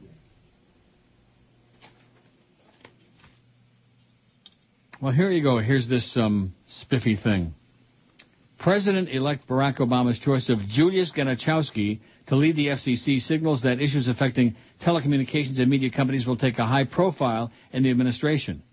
Mr. Genachowski, one of Obama's Harvard Law School classmates, sometime basketball teammate and advisor during the presidential campaign, would bring a background both as a technology industry executive and a regulator to the position. He's a former FCC attorney. Industry and consumer groups are scouring a 9-page technology plan released by the Obama team in 2007 for indications about what Mr. Genachowski, who masterminded the plan, might do with the agency. Mr. Obama pledged in his plan to revamp government programs to expand the reach of high-speed Internet service. Mr. Obama also expressed support for network neutrality, which prohibits carriers from moving some Internet traffic faster at the expense of other traffic. The latter is a contentious issue for big Internet, cable, and phone companies as well as startups. Broadcasters are keenly interested in whether Mr. Genachowski will take a more moderate approach to enforcement of indecency standards. Thousands of complaints are backed up at the FCC over the past few years after the agency's tougher enforcement policies and multi-million-dollar fines were challenged in court by broadcasters. Mr. Obama's plan advocated using technology to help protect our children while preserving the First Amendment. First Amendment, what's that? Hollywood broadcasters interpreted those statements as code that an Obama FCC would revert to its pre-Bush administration days of restrained enforcement and smaller fines. Oh, we're fine. Mr. Genachowski's expected appointment to the FCC is a homecoming of sorts. He served as the top policy attorney to former FCC Chairman Reed Hunt during the early years of the Clinton administration when it held major cell phone airwave auditions and infuriated broadcasters by suggesting they pay for the digital airwaves they now use. Did I say auditions? Auctions. Well, it's chopped off. You know how that goes? Yep. Someday you'll straighten that out. A former Supreme Court clerk for Justices David Souter and William Brennan, Mr. Genachowski is described as warm, smart, tireless by former co-workers, a perpetual motion machine, said his former colleague, Dara Tarashawi. Wow. Genachowski and Kasharaushi, who is now chief executive of Expedia, Inc. For the past decade, Mr. Genachowski, 46, has been out of government service serving on corporate boards, working up the ladder at Internet media conglomerate IAC Interactive Corp. From general counsel, head of business development, and later forming his own venture capital firm. Mr. Genachowski did not return calls for comment. Barry Diller said the Obama campaign administration has just lucked into the fact they have someone this talented. How do you like that? Hey, Barry. You fairy. He was really uptight about that when we had that horrible whammy show, you know. I'm glad that I can make a closet queen really uptight. Industry and consumer groups were quick to praise Mr. Obama's choice yesterday. The National Association of Broadcasters, which sparred with Mr. Genachowski during his FCC days, called him a superb choice. Verizon Communications, Inc., called his selection a great boost for the nation's drive to be the world leader in all things broadband. The Obama tech plan called for the U.S. to increase its definition of high-speed Internet and reform a $7 billion federal phone subsidy program to help cover the cost of offering broadband in rural areas. It also called for encouraging diversity in media ownership, a signal that efforts by big media companies to expand their empires could face tougher scrutiny, thank God. I'd say to people who see this really genial guy, don't underestimate him. He can be tough when he needs to be, said Gigi something or other, president of public interest group Public Knowledge. If Mr. Genachowski is confirmed, he could become the point man for fixing the transition to digital-only TV. Julius Genachowski, our close personal friend, who's going to let us play fart sounds starting Monday. Wouldn't that be great? Wonderful. Or maybe at least a couple of raspberries and a few blueberries. Hey, now. Like that. Huh? Don't go crazy just yet. Why not? Don't jump the gun. First Amendment rights, my ass. Boy, I remember the day when we actually had some, when people understood what it meant. And then we had a few agents provocateurs goyim come along. Oh, well, he did this and he said that, and blah, blah, blah, blah, blah.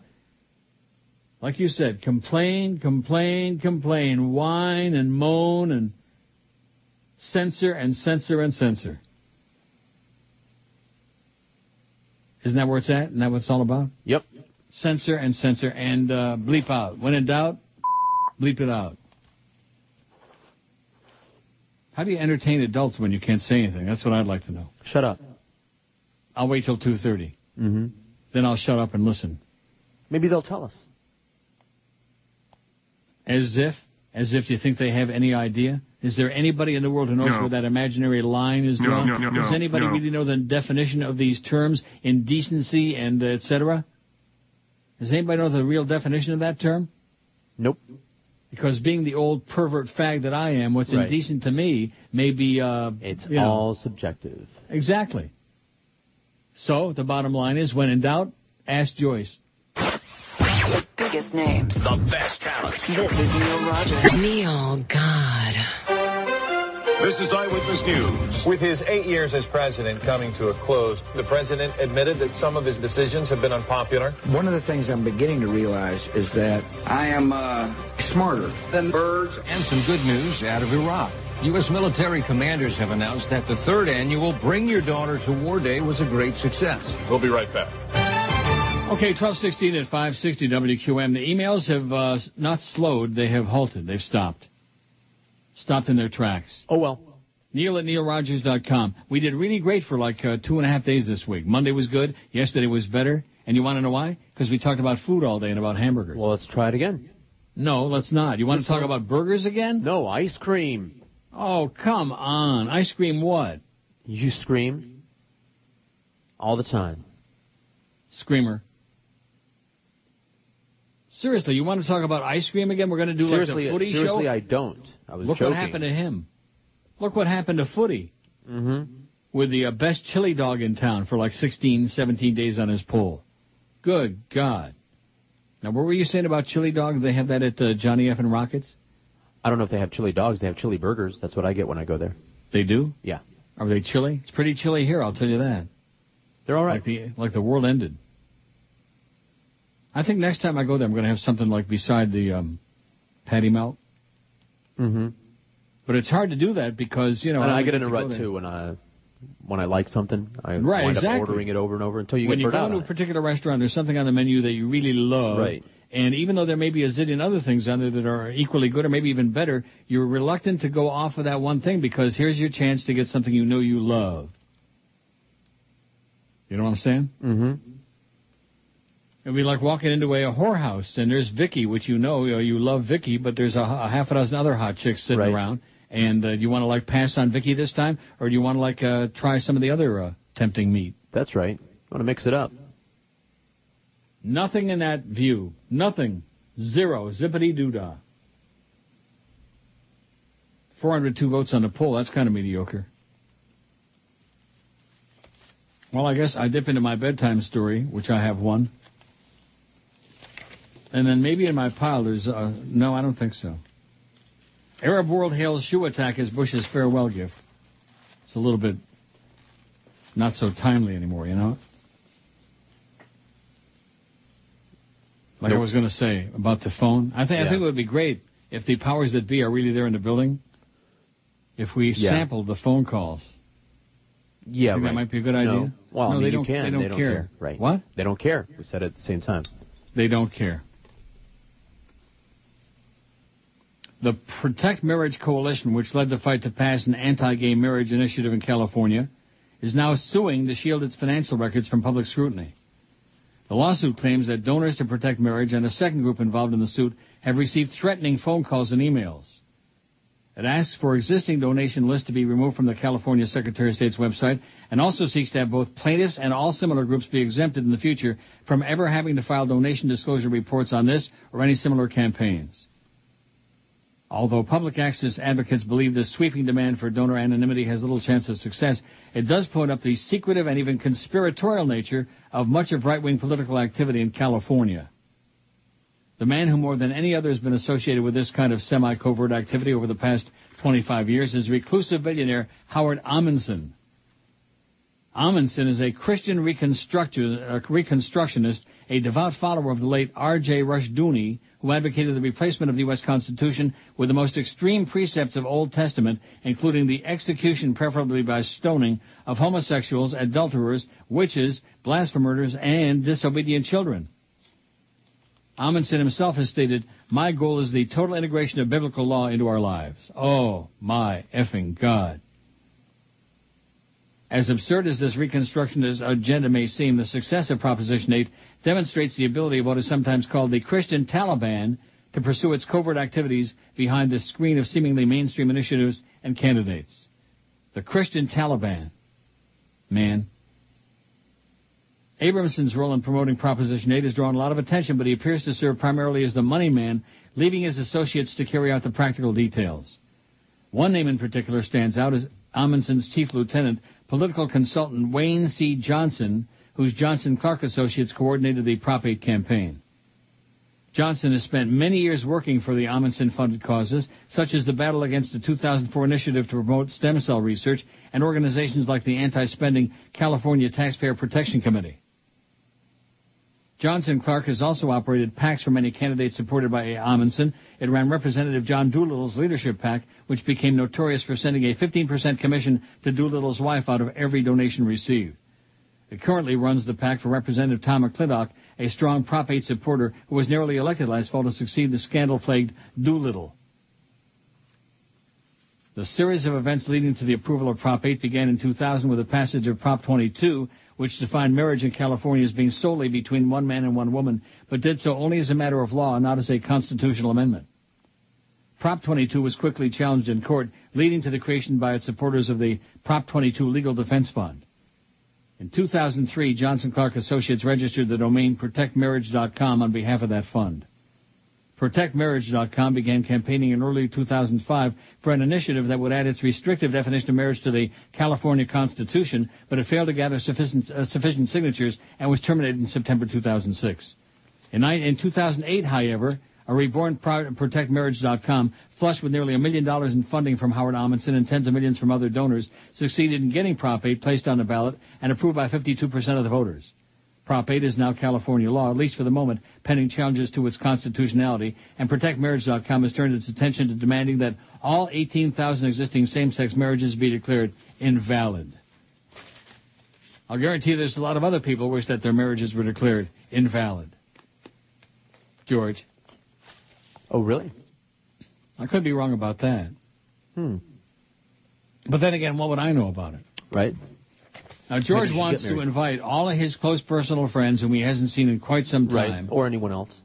Or anybody else, but especially those personal buddies to come by on Saturday, 10 to noon, for the grand opening of the Coconut Creek Advanced Auto Parts.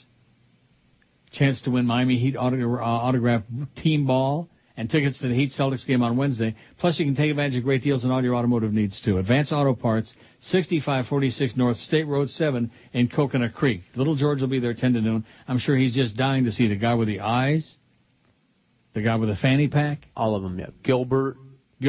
All the... I'm your friend. And Chamba. I'll bring a machete for those guys. Right. Reverend Jones and the boyfriend. And our 2 or 3 other callers. Yep. Oh, here's a couple of emails. How do you like that? At the meeting today, have them get rid of DA. Oh, have them do this. Yeah, that's right. I'm going to wave my magic wand. I'm going to bring back Eddie K. and Hank and get rid of DA. He is horrible. Bring back Hank. The station is mediocre at best after 2 p.m. Joe Bell truly blows, says GM. Chronic GM, who's always, well, he's right on some of those things.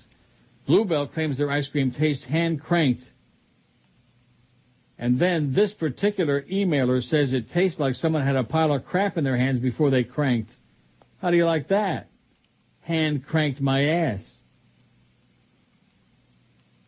Oh. Here's a long one from a friend as opposed to a fan. You notice how a fan disappeared? Yep. After that day, he called and became apoplectic and started, losing it right on the air. Ah, you don't do that. Wow. Must try the Slider Burgers, only available at Council Oak Bar. They're made with ground New York strip prime steak, says Jason from Plantation. That place evidently must be great.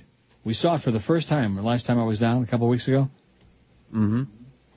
And that place looked really, really good and tempting, but it was early in the morning, and I guess they were open for breakfast. And you know me, I don't do breakfast. Me either. Although I saved my breakfast, I'm going to have it right now. Here's one from Heath who says, can you mention how much your signal sucks in your meeting? Content is good, but should not the ability to hear the content take precedence? Also, any tips on how to hear your station on the iPhone? Signed, barely hearing you over static and Cuban music. Tips? Any tips on how to hear it over the iPhone? You go to your computer, you boot up your browser of choice, like Firefox. No, you type in the little Google thing, listening to streaming audio on your iPhone. You Google that, and then you read, and it tells you how. Anything you want to know, Google it, it tells you how. Really? Really. How to cook a placenta, Google it, it tells you how. You think I'm lying? Google it or call up Tom Cruise. There are entire placenta cookbooks out there. Oh, my God. Right in the middle of lunch hour, too. Don't blame me. Blame little George. Pervert. What pervert? A real prevert. It's a cultural standard in some countries. Yeah, in some countries, yeah. So is circumcising girls. Right. That's the same countries. Like I said. The biggest names. The best talent. This is Neil Rogers. There's no fact in the church.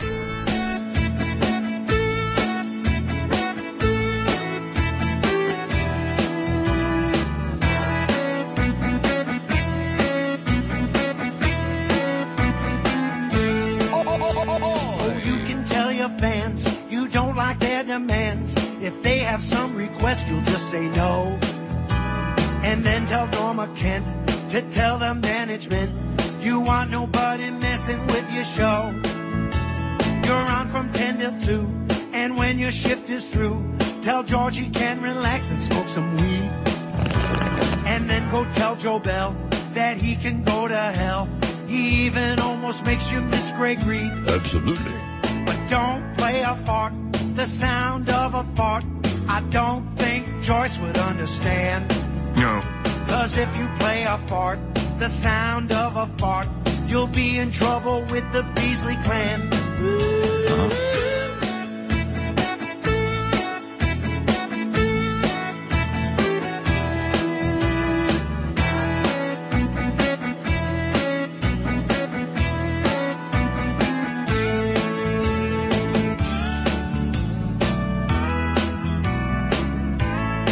Whatever you do. Don't play a part. 12:31 at 560 WQAM. Happy Wednesday to you. Monday is Martin Luther King Day.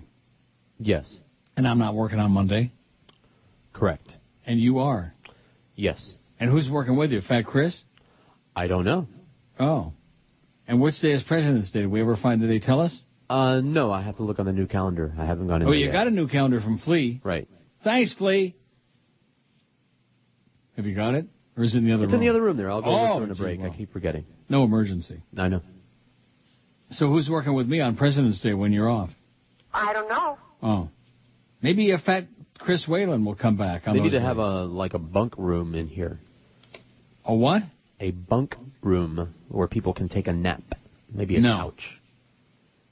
You kidding me? He's going to hang out here for 4 hours waiting for the show to start? He can go lay down on the table in the conference room.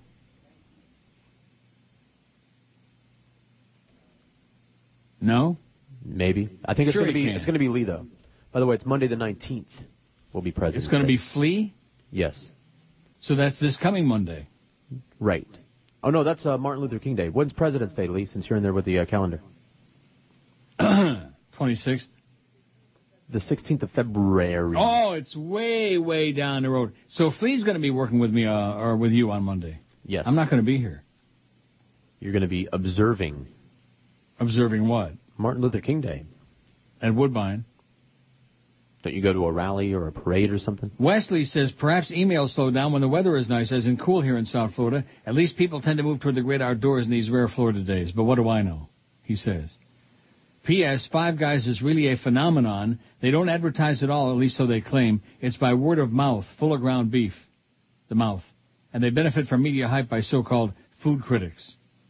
Tip, order the smallest burger on the menu unless you want to pass a big load later on. I'm thinking of doing a Big Joyce here any minute. Are you now? In honor of her probably being in the building already. Are they in the building? I don't know.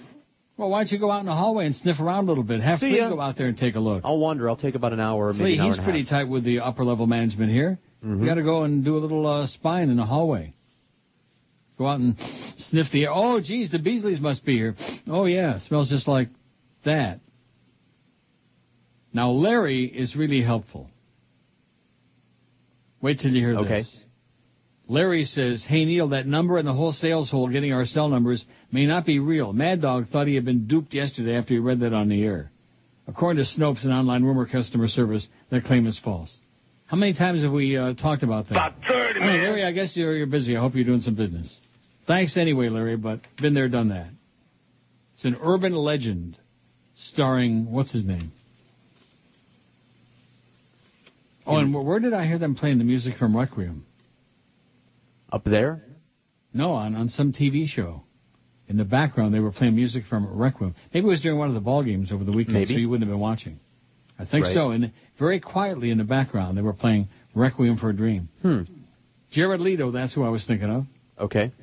Now, what brought his name to mind? I don't know. Requiem? I don't either. I was just thinking about him. Have a sandwich, Jared, okay? Here's a guy who is so out of control, I mean, just insane. Now, I sent you two pictures, by the way. Just check your email. Okay. One of them is the new Wayne Arnold's wife, which this guy, a friend, took a whole bunch of pictures, obviously with his phone, while he was in there. Yeah. You see the picture of Wayne's new wife? Really? Really what? Is that really his wife? Well, that's what it says here. I don't know. Nevertheless. What, the fact that she's very young? She is very young. Mm-hmm. And who's the other picture? The Phantom Informer sent me that and says, you recognize this person? Is that Johnny Dolan or somebody we were supposed to know? Looks familiar, but no. No. We don't know who it is, Phantom Informer. Why not tell us, okay, instead of playing games? It's not Johnny Dolan. Well, who is it? Not somebody that I can name. We don't know. Lay it on us, Phantom Informer. Give us some information instead of like playing little quiz games. God. Everybody's playing games. Anyway, a friend says, I went to Royal Castle for lunch on Monday for the first time since they reopened. The place was packed with customers. I counted about 7 employees in total working behind the counter in one form or another. Some even in human form. I sat at the counter right next to the grill where I could watch the castle burgers being cooked up close. I even saw Wayne himself poke his face out from the back for a few seconds. The food was so good I went back again yesterday for a repeat. On both days, I was waited on by a hot little Latino bombshell who said she was Wayne's wife of 7 years. She was very polite.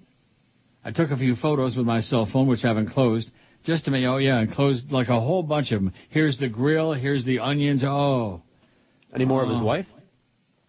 No, I just sent you that. Any more?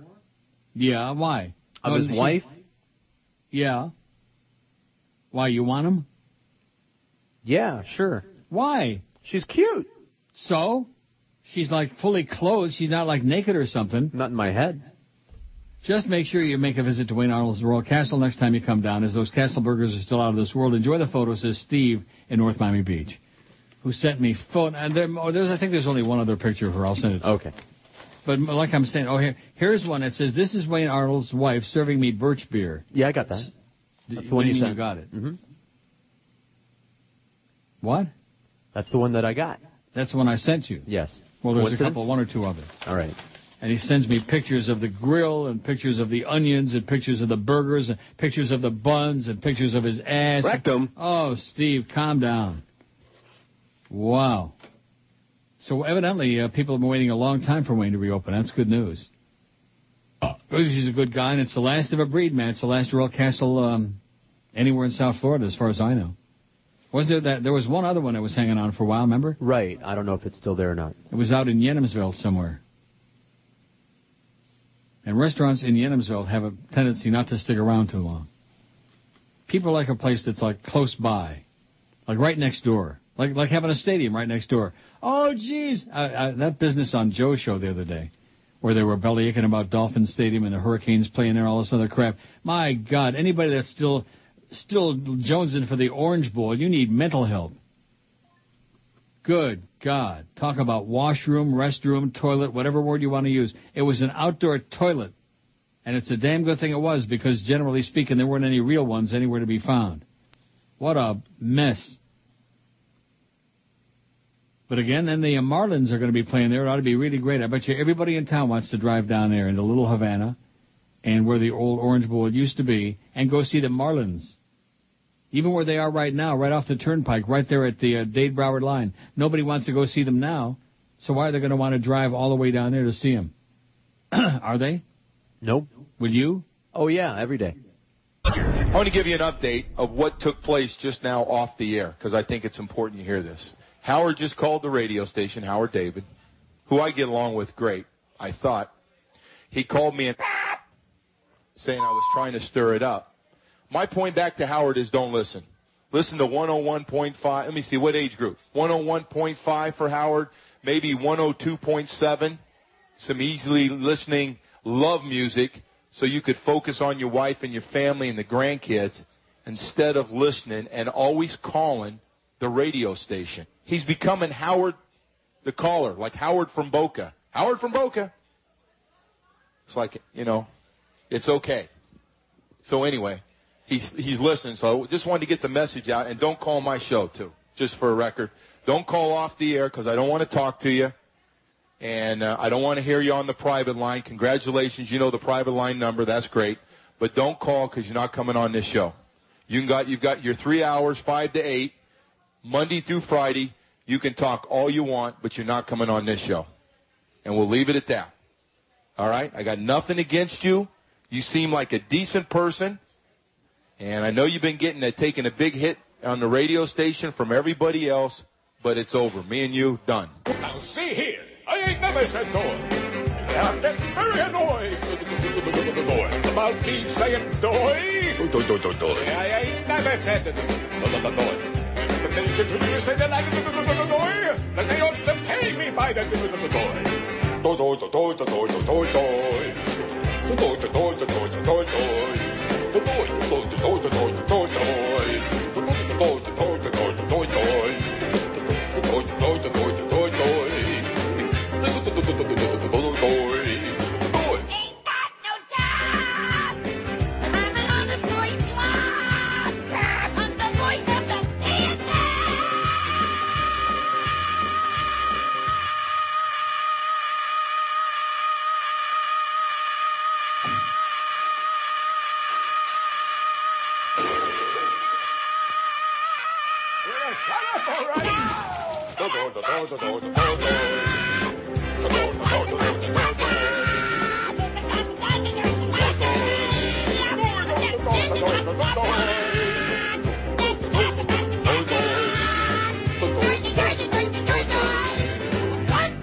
I'm getting higher hearing it everywhere I go. You always say doy. I don't say doy. From this point on, you will just see by my terrific. You know who we haven't heard from at all today? Anita Marks. Oh. I wonder what day she's requested. starting. What day she's starting and what time? You can ask Joe during that meeting. Louise says there's another Royal Castle. I knew there was. Northwest 27th Avenue, 79th Street. Not the best location in Miami, it says. What an understatement. It is not the best, but it's been there a long time. Wayne's isn't in the best location either. 125th and 441. Am I right? 7th, yeah, right. Yeah, 7th Avenue one is block. 441. Right. Let me say it again. 7th Avenue, Northwest 7th Avenue is 441. 1 block off the highway. And 125th Street. Right. That's Wayne's. Madeline Garcia's back. Remember Fat Madeline with those fake fat pictures? No. Yeah, you do. It was humongous. Yeah, I forgot somehow. Listening for the first time in months, says Madeline. I'm listening to your show for the first time in a long time. I see nothing has changed. You're still not taking calls. How can you call yourself a talk show host when the only talking is between you and George? Real simple. That's the talking. That's what makes it a talk show. By not taking calls, you continue to divorce yourself from your listeners. It's clear that you hate the fans or you would take calls. Now, you lose a lot of money at Woodbine in 2009, you angry, angry man. Bah! Bah! Says disgusting, fat, fake Madeline. I never got another thing from the Phantom Informer about who that is in the picture. Mm-hmm. Do you have any idea? No, it does look familiar, though. It does? Like a radio person? I mean, it could be anybody. Oh, wait a minute, phone's ringing. I'll be back. Oh, jeez. I don't have any music ready. Then again, maybe I do. Maybe I do.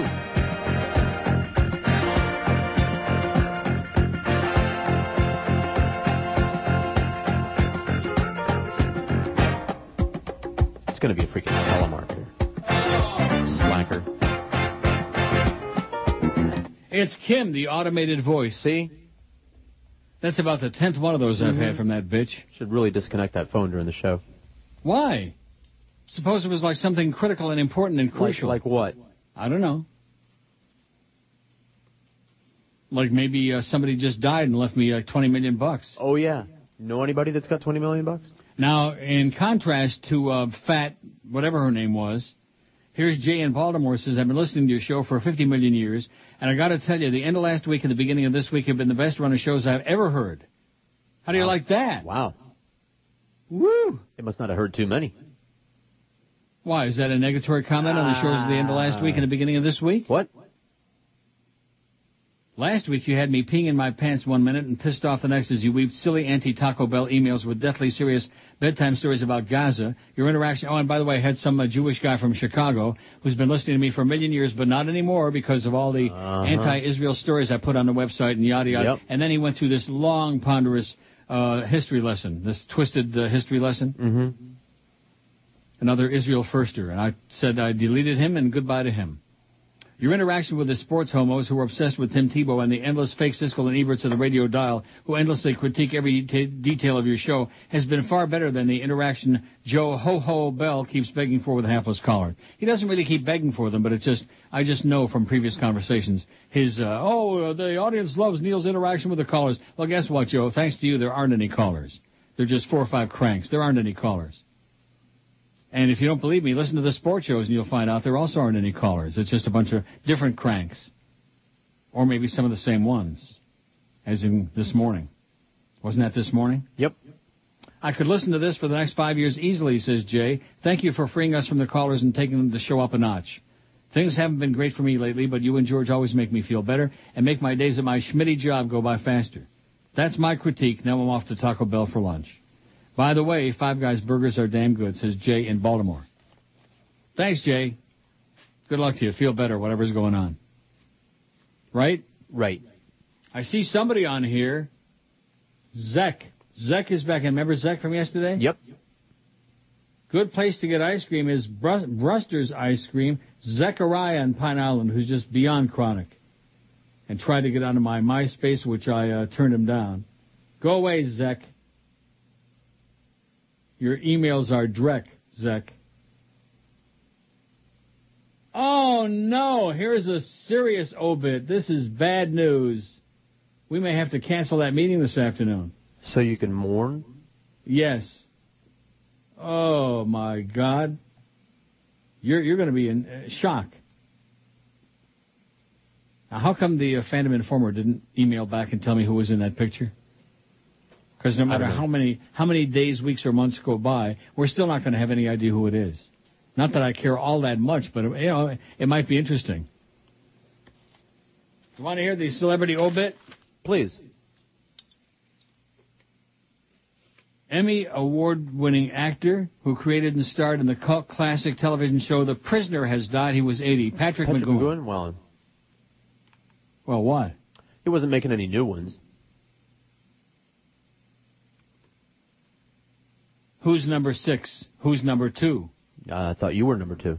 No, I'm number 1. Oh. Used to be before Joe Bell came along. Now you feel like number 2?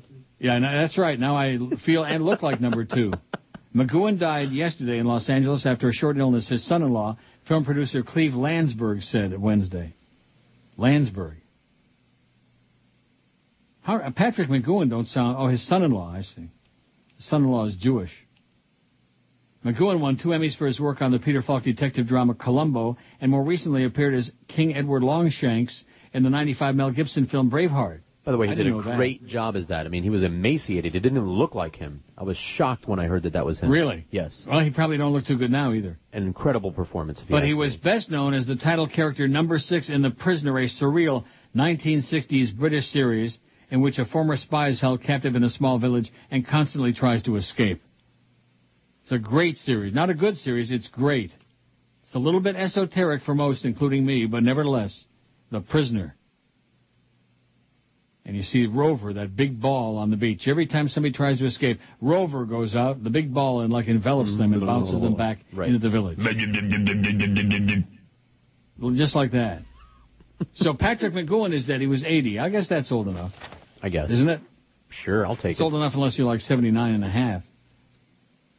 Larry says, the other day when I told you about the Council Oak at the Hard Rock, should have told you it's only open for dinner and on Sunday for brunch and dinner.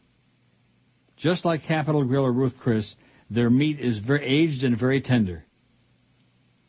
Larry says, okay, I'm off to the Hard Rock to pick up my camp tickets for the fight tonight, my comp. They give you like $75 free if you sign up for their players card. Okay. And the first $50 I think you can spend right away the day that you get the card. And then the next $25 you have to come back the following Sunday to spend that. And they have this big guy that stands over your shoulder and makes sure that you lose every day. No, that's just a joke. Because you'll lose it anyway, you know. Unless you get lucky, unless you find the right machine, man. It's all blind luck.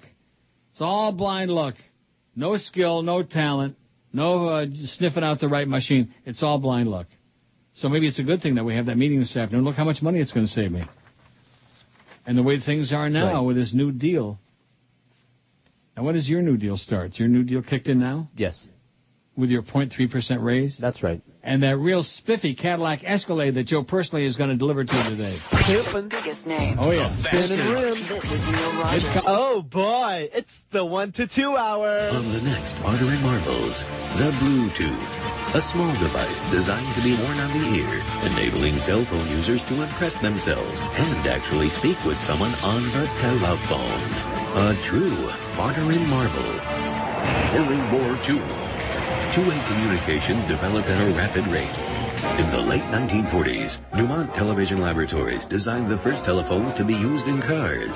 Technology progressed through the 1990s, and now they got a Bluetooth. But does it work?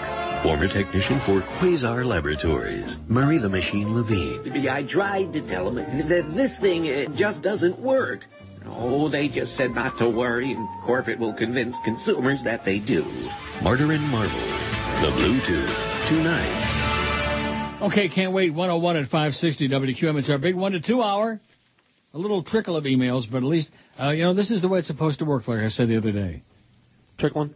A constant trickle. It doesn't have to be like 15, 20, 30, like when we first started doing it, or like back at birthday and election time. In addition to which, I just don't want to waste all that much fax paper anyway. Can you imagine my feeling when I you know how when you have like a big carton like that, they put the yellow packing band around it, they have to cut with a knife or scissors. Mm-hmm.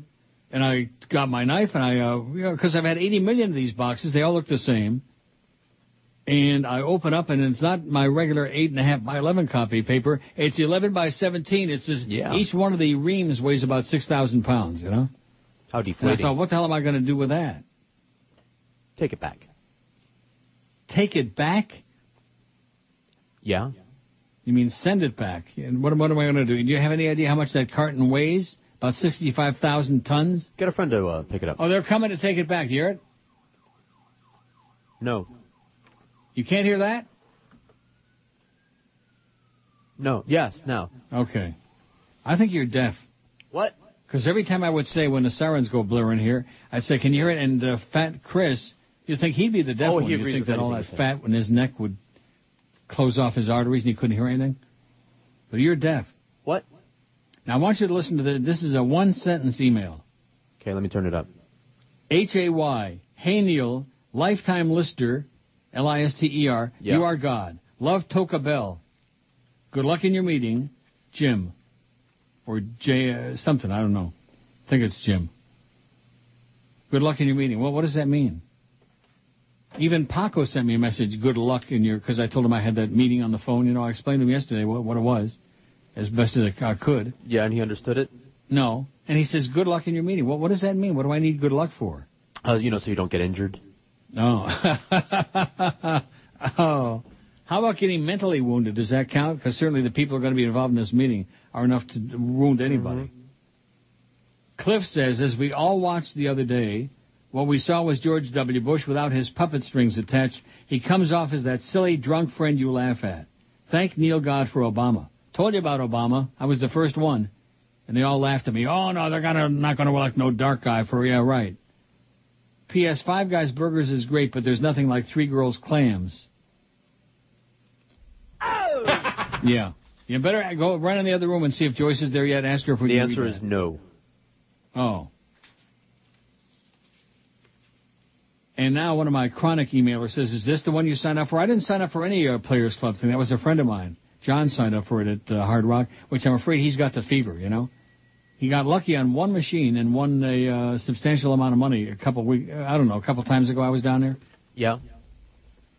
There's this one game at Hard Rock. It's called, what is it called? I don't know. I forgot. It'll come to me.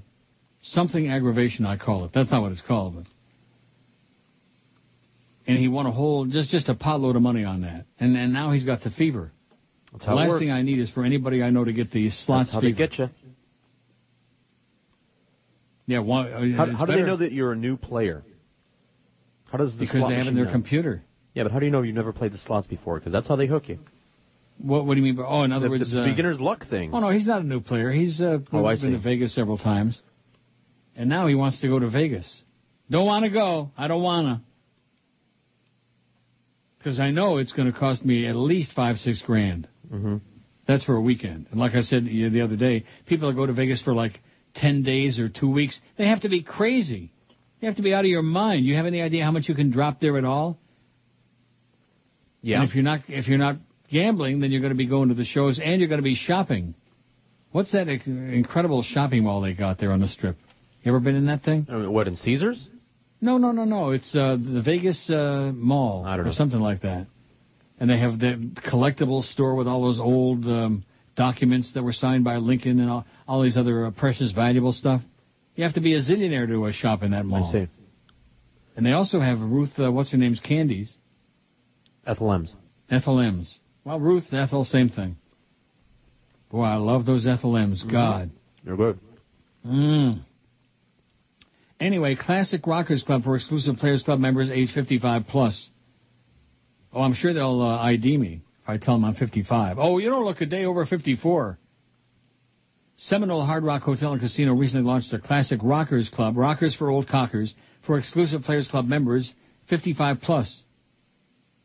It provides some additional benefits for the group as an incentive to visit the Hard Rock Hotel and Casino, where adults of all ages frequent. New and existing Players Club members, 55 and older, eligible for membership, entitles them to cash prizes, slot tournaments, restaurant discounts, special offers every Tuesday. It's got a list of all the different things. Various restaurant discounts and specials throughout the property include the Constant Grind. Buy any breakfast pastry, receive a cup of coffee, 55 cents. I don't drink coffee. Goes through me like an atom bomb. Blue Plate. Breakfast and lunch special, $5.55. Valid 6 a.m. to 4 p.m. Beach Club, lunch special, $5.55. Hard Rock Cafe, buy one burger, salad, or sandwich with 2 beverages and receive a booger, salad, or sandwich for free. Blue Point Ocean Grill, 10% off. Renegade Barbecue, 10% off. Ben & Jerry's and Wetzel's Pretzels, 10% off. They got a Ben & Jerry's shop there outside at the Hard Rock. Never went in there, but nevertheless. And you want to know why I never went in there? Why? Because inside in the food court, they've got a great little ice cream stand, and they've got fabulous hot fudge sundaes. Fabulous. Not good, but fabulous. You don't believe me? I believe you. Even you could afford to go there. It's not all that expensive. I can't afford to go there.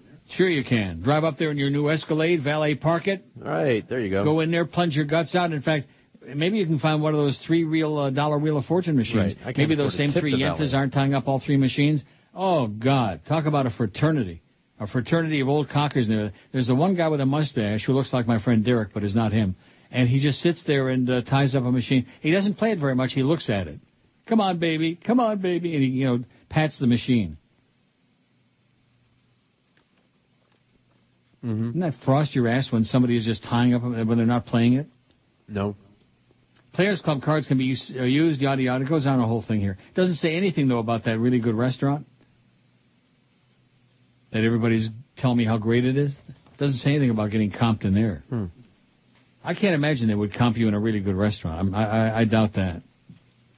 It's like Myron's in Pompano Park, Probably depends. Where you depends? What kind of roller you are. Oh. Well, no, I mean, that you accumulate points on all these Player Club cards. Mm-hmm. Now, like at Woodbine, they give you cash for the points. For every 1,250 points, you get $50. Right. It's not a bad deal.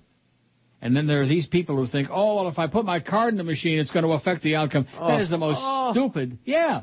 Oh, yeah. There are people who believe that. That if you play with a card, that you're going to get less of a return. That has to be the dumbest thing. Well, there are all these superstitions, Right. There are people that believe in lucky underwear. Oh, yeah. Just like all these people that wave their arms over the machine. Oh. I could write a book about my experience at Woodbine. I really could. And the things that I see and the things that I smell. Oh, God. I can't identify what they are. But believe me, you don't want to smell them. Like that Chinese yesterday. Seriously, it smelled like he died 100,000 years ago. Death on a chair. Oh, what the hell's all these emails now? Now that you're getting me all backed up here. Oh, yeah. Jimmy says don't get the crabs. Okay, don't start getting over the line there, Jimmy. We got indecency on our mind today. And believe me, when you're working at QAM, indecent is the word. Yesterday, you mentioned the Apache Burger. It brought back great memories. I last went there about 30 years ago. The food was great. It's located at 5236 Dundas West, just west of Kipling Avenue. It's easy to get to. It's on your way to Woodbine. From Apache Burger, all you have to do is drive about 5 kilometers, 3 miles west of the 427, and go north to Woodbine. I think I'm going there for lunch today. How do you like that? Says Joe from Toronto. Thanks, Joe. See you around, eh? The Apache Burger. See, one thing they don't have here. What's that? Like almost anywhere you are in the U.S., if you're like on an interstate highway or any main highway, every exit, there's a bunch of fast food joints. Right. Which is good, A, if you're hungry, or B, if you got to if nature is calling. Right. Here, I don't even know where you find those places. What? Wow. That's bizarre. I mean, I know where there are a few of them are, but it's not the kind of place you would drive up to or drive into, Mm-mm. Whereas if you're driving a highway there, like anywhere on 95, up and down the coast, like when we drove the vet up here, every decent exit of any consequence, there's a Wendy's, there's a Pizza Hut, there's a Arby's, there's a Mickey D's, there's a BK. Right? You know what I'm saying? Mm-hmm. You know that. Even a schlepper like you knows that.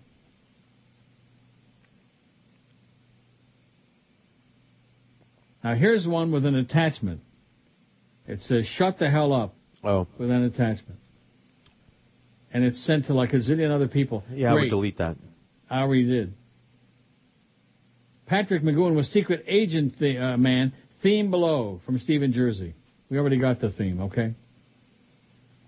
You got Johnny, what's his name? Johnny what? Rivers? Johnny Quest? Johnny Rivers. Secret agent man. Jason from Plantation says, I assure you there is a specific strategy spelled wrong regarding the layout of the floor and the wind program that's put into specific machines. That would be the reason you may notice that most machines on the end of the islands pay better than the middle, so they'll draw a crowd and then prompt someone to play a dump machine in the middle of the aisle. This is info from deep within. From deep within. Well, guess what? My personal experience over the last 5 years indicates that it's deep within, all right. I don't want to tell you where, Jason. Rectum. Yeah, that's where it's deep within.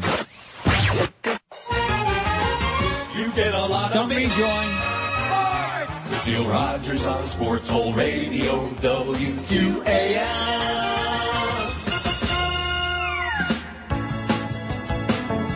And what's with all these bits? Huh? What's with all these bits?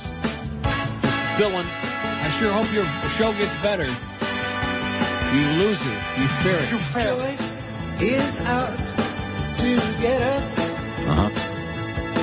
Wants to rape and destroy our show. Joyce is a fake attorney. Absolutely. Who don't know nothing about radio. Joyce won't let me. Joyce won't let me. Joyce won't let me. Oh! Play any parts.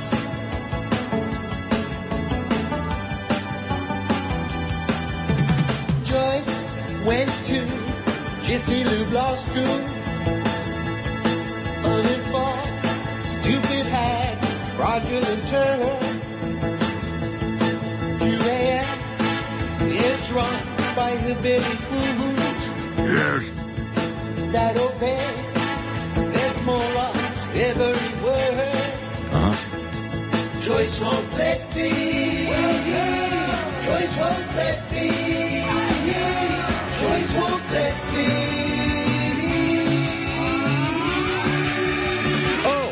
I don't want to hear any more inside business stuff about me, anybody else, but I'm not on that show. I take umbrage to those scurrilous allegations made about me. I'm coming to destroy the only show that keeps us in business and doesn't have to keep pointing that out. And do you like how I got my job doing something I don't know crap about? Can't play no more parts. You know we can't play no parts.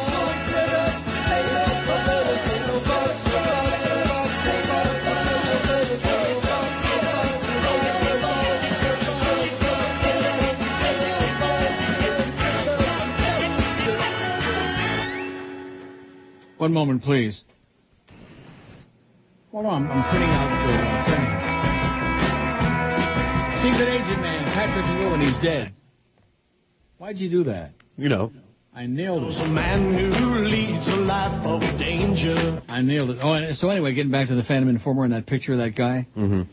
He says, I believe this is the chronic known as Mr. Radio. He's on your MySpace page. Is he the same person you remember?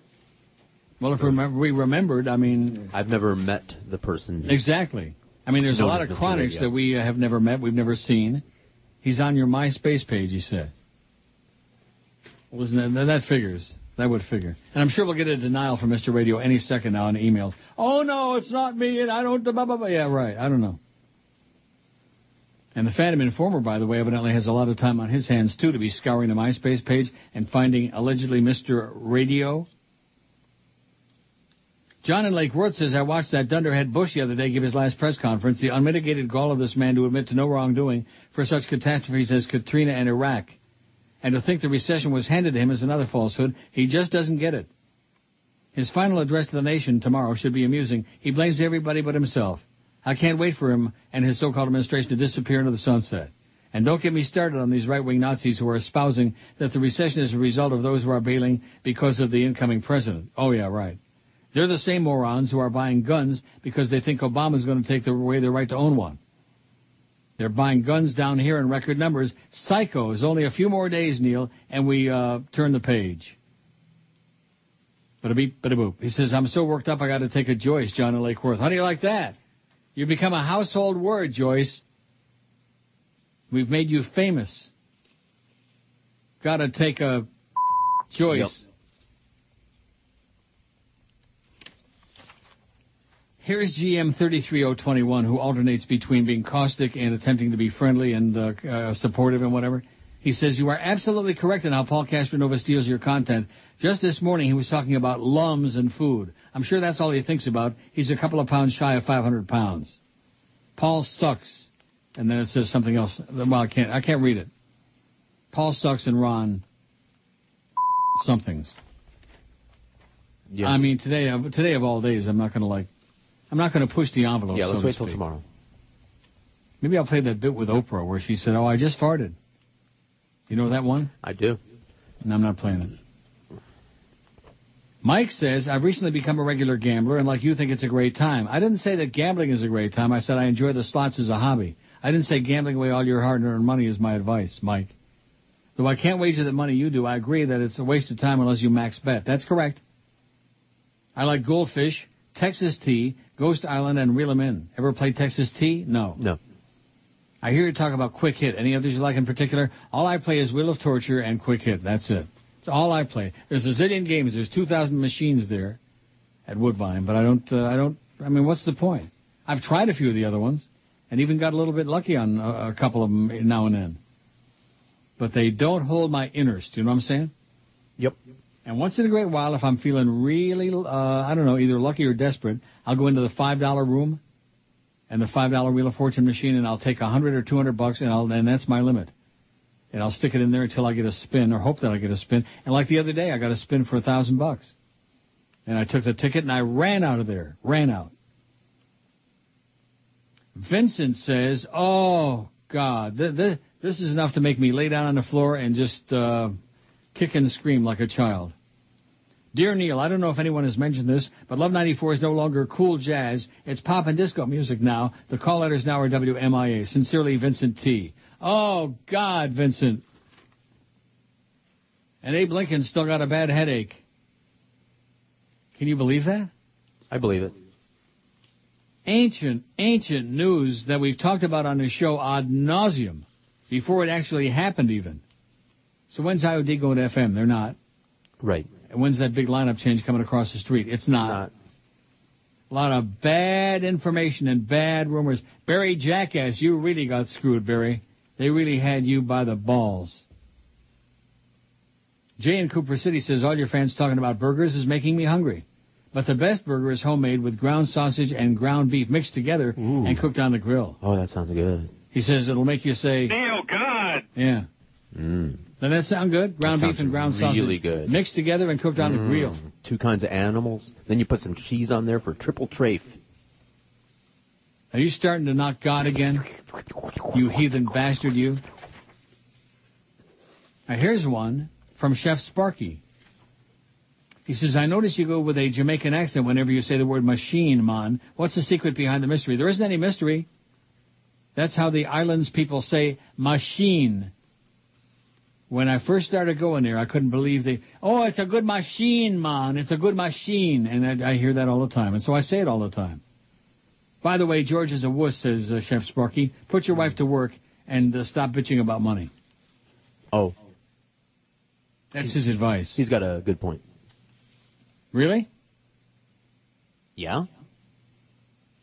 Oh, and You're My Bitches back with a real scathing, long, hostile, how the mighty have fallen, yada, yada, yada, with all kinds of advice. I got to do this, I got to do that.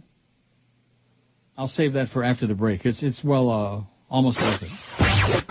Loan me $50. Illegitimacy is certainly something that I think I document quite thoroughly, has been promoted through the media, the courts, and the federal government. And Coulter's so bitchy, she is full of hate. Makes everybody angry, gets the liberals all worked up. Worshipped by the Fox News gang, cause she's blonde and tall. But if she ever ended up missing, no one would care at all. You could be a widow, you could be a priest. You know that she'll attack you if you ever disagree. I wonder what she's thinking by dropping verbal bombs. She supports our soldiers by attacking grieving moms.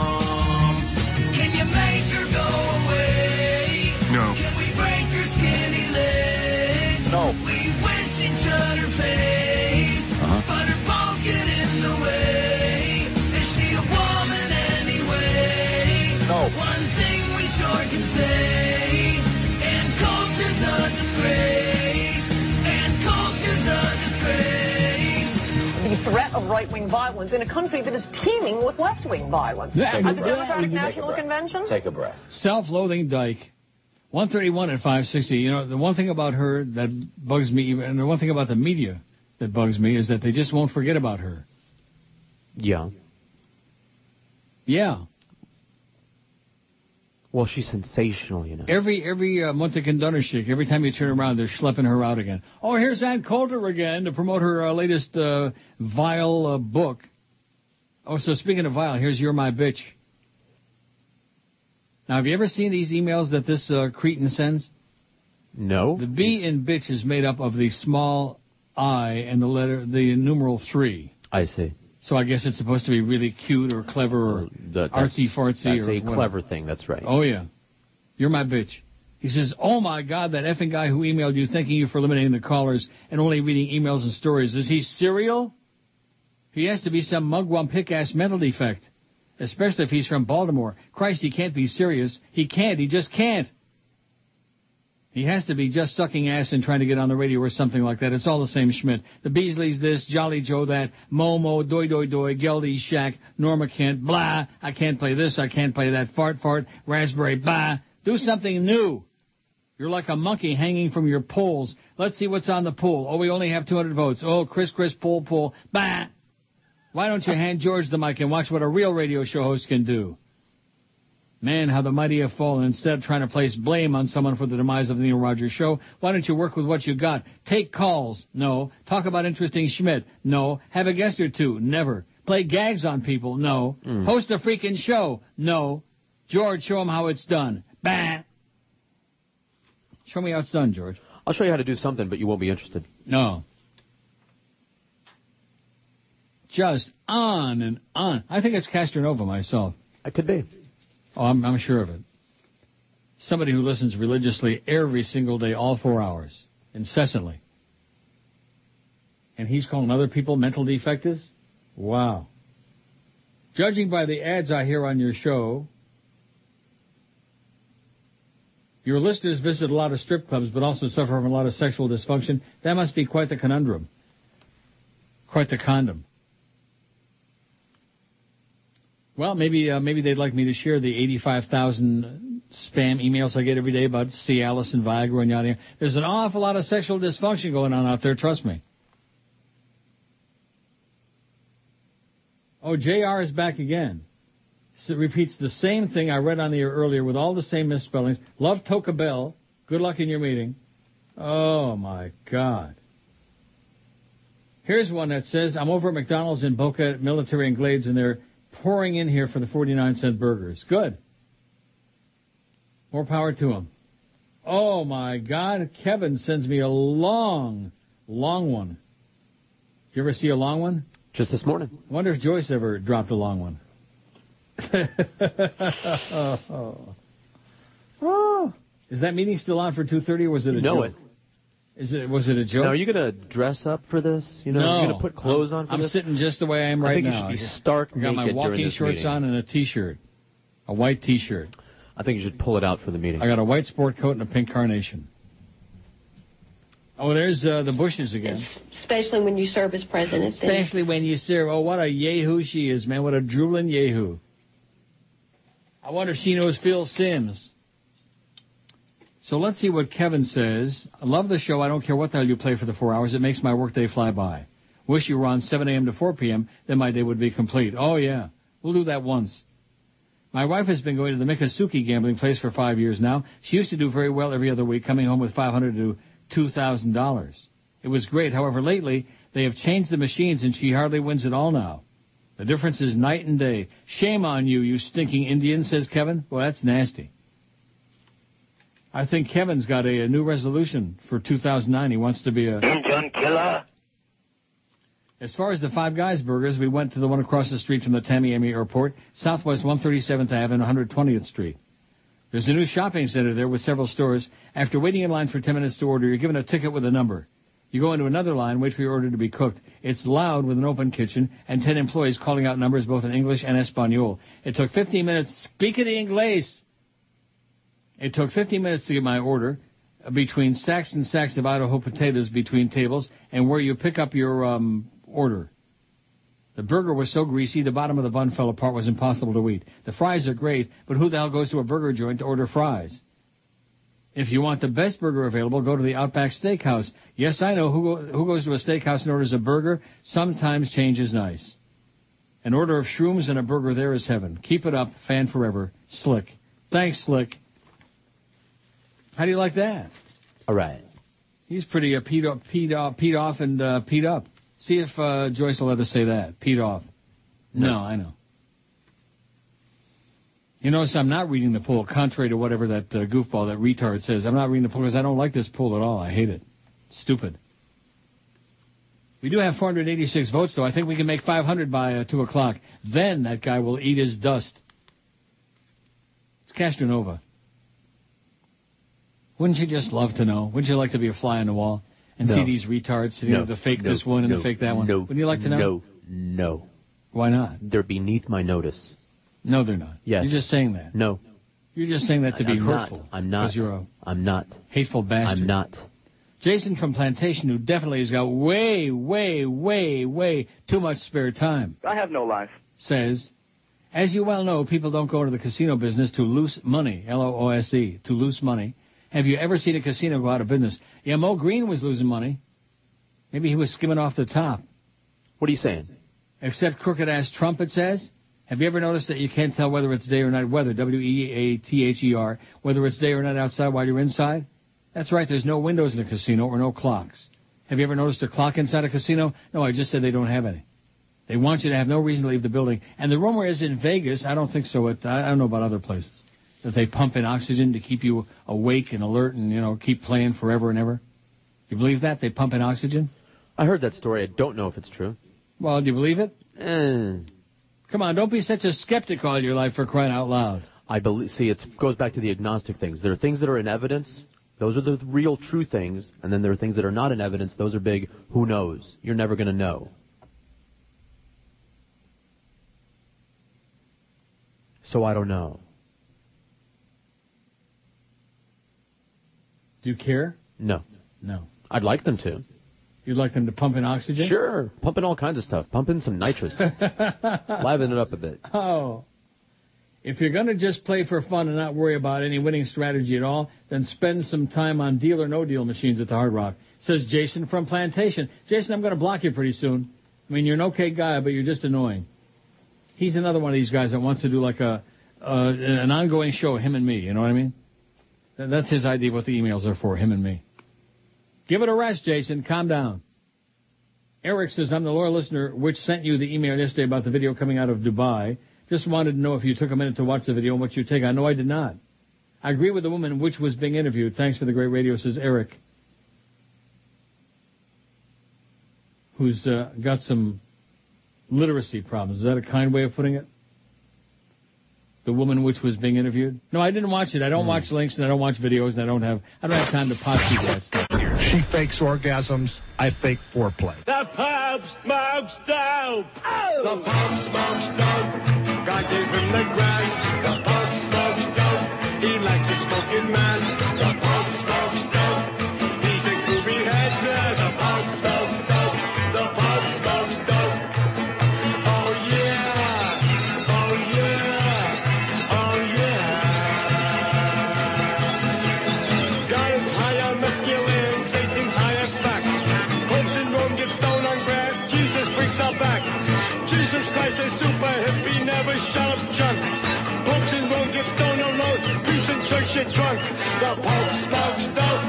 They give him the grass. The Pope smokes dope. He likes to smoke a ass. The Pope smokes dope. He's a groovy head. The Pope smokes dope. The Pope smokes dope. Oh yeah. Oh yeah. Oh yeah. Now taking Jill went up the hill to fetch a pail of water. Jill forgot to take a pill. Now she's got a daughter. Taking pills is not a joke for a groovy pope. Birth control can be a toke of marijuana smoke. Oh, the Pope smokes dope. Guy gave him the grass. The Pope smokes dope. He likes to smoke an ass. The Pope smokes dope. He's a groovy head. The Pope smokes dope. The Pope smokes dope. Oh yeah. Oh yeah. Oh yeah. The Pope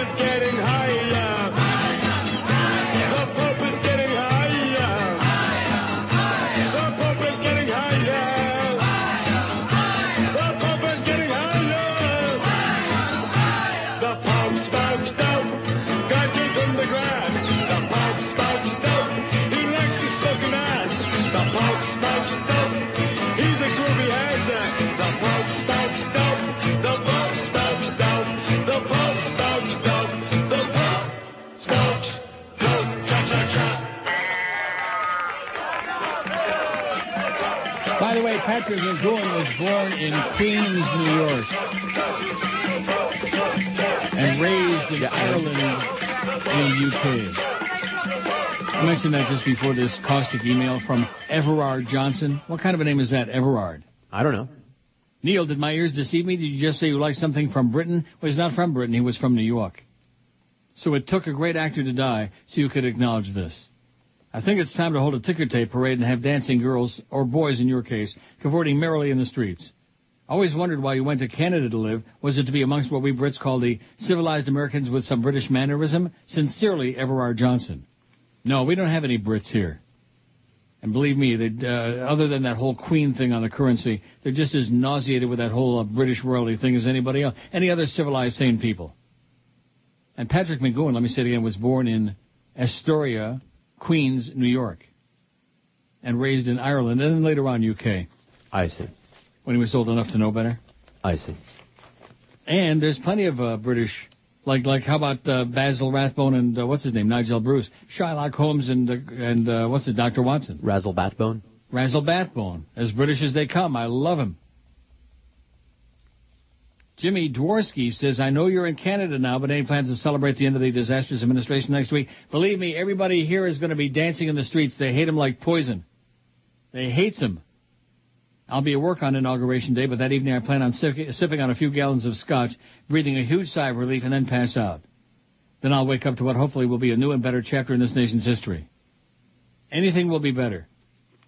We got 500 votes on the poll. How do you like that? Eat your heart out, Mr. You're My Bitch. Castronova. I first found your show right before the 2000 election when I became sick of the garbage on mainstream FM radio and decided to see what's on AM.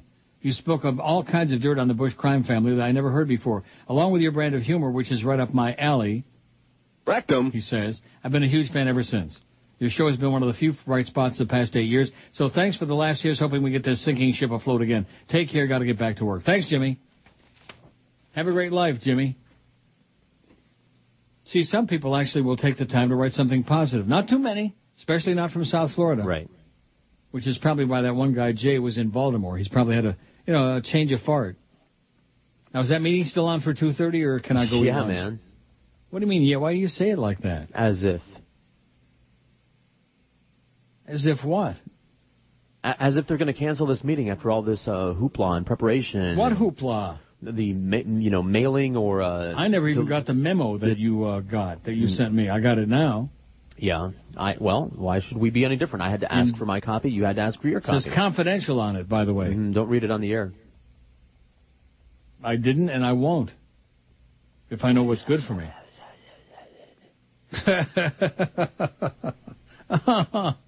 Oh my God! This is like Adolf Hitler holding a seminar on anti-Semitism. That's what it's like. It's ding dong school, baby. It's like Jeffrey Dahmer holding a seminar on what, child care.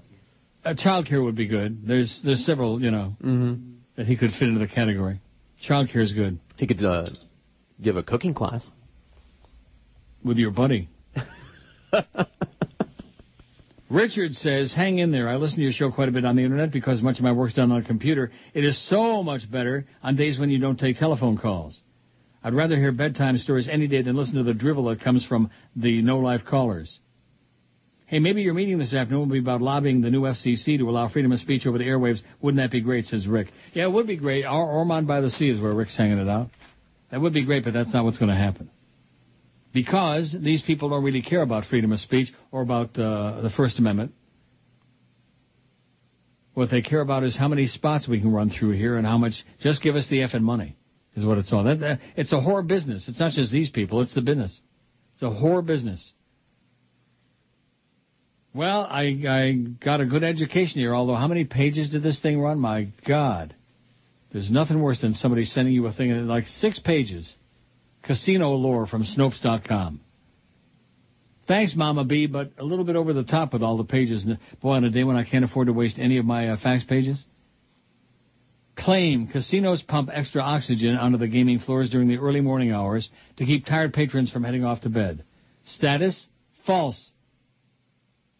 I'm going to have to check out that website, Snopes.com. You haven't before? No. It's a good site. Why do you ask? I haven't before. Oh, because it's the kind of thing that would be right up your alley. It would? No In what pun regard? intended. Because with so much bullcrap on the internet that you're very aware of, and so much rumor and innuendo, I would have thought that you would have discovered that by now. Maybe a long time ago. That sounds familiar. All the bunk. You might have. Origins, that's but one of the many false bits of casino lore. Gambling is a multi-million-dollar industry with that many bucks going through the system and so many ordinary folks involved. It spawned a host of legends about it. In 1993, a story about a thieving blackjack dealer was in circulation. One day, while raking in the gambler's silver dollars, he thought to drop a dollar down his leg into the top of his cowboy boot. The dollar slipped in beautifully. Nobody noticed. More dollars followed. At the end of his shift, he walked away with an extra $20 in his boot. Greed was his downfall, though. The next day, he slid all of $200 down his pant leg into his footwear. When he turned to leave the table at the end of his shift, the heavy boot gave him away. He tripped and all the coins came spilling out. How do you like that? Can you just envision that? It's like when Meg Green used to get up and all those coins will fall over with Meg Green's money. Remember that? Sure. Wonder what ever happened to Smeg Green. She's around. She is? You know that? Or you're just saying that? She still has her business, I'm sure. I don't see her on radio or television anymore. Or even during these god-awful days? You'd think, wouldn't you? Here's somebody who signed up for the Players Card to Hard Rock and got $50 free play, won $350 on their free money play. Cashed out and ran out of there. But I'm still down $400. Love your show. The only one on the radio that makes me smile, says Jay in Cooper City. Nice going, Jay. Grab their money and run out the door. Race out the door. Don't let them catch you.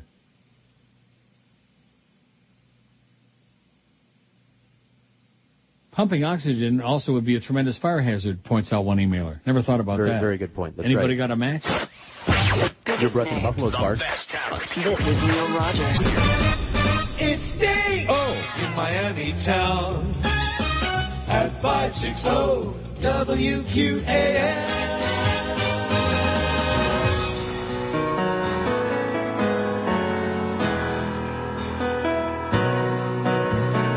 Goodbye, Bush administration. I wish you painful urination. You certainly left your mark on American history like a giant brown DVD streak. We ought to pick out all your teeth, just like Mussolini. We'll need some time to recover from 8 years of rape by outlaw Christians and MBAs. If you're proud to say that you're an MBA, then you're a stupid little you. A-holes like you rape our asses raw without any lube. And as for all you smug white Christian Republicans, everything you ever knew is completely wrong. What a relief to color you con. Bye, bye, bye! The biggest names, the best talent. And your home for Miami Dolphins football. Sports Radio 560 WQAM.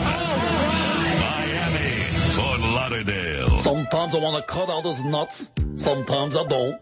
Rock talks down to blacks, but they don't, and so everybody now thinks I'm nuts and should shut up. Uh-huh.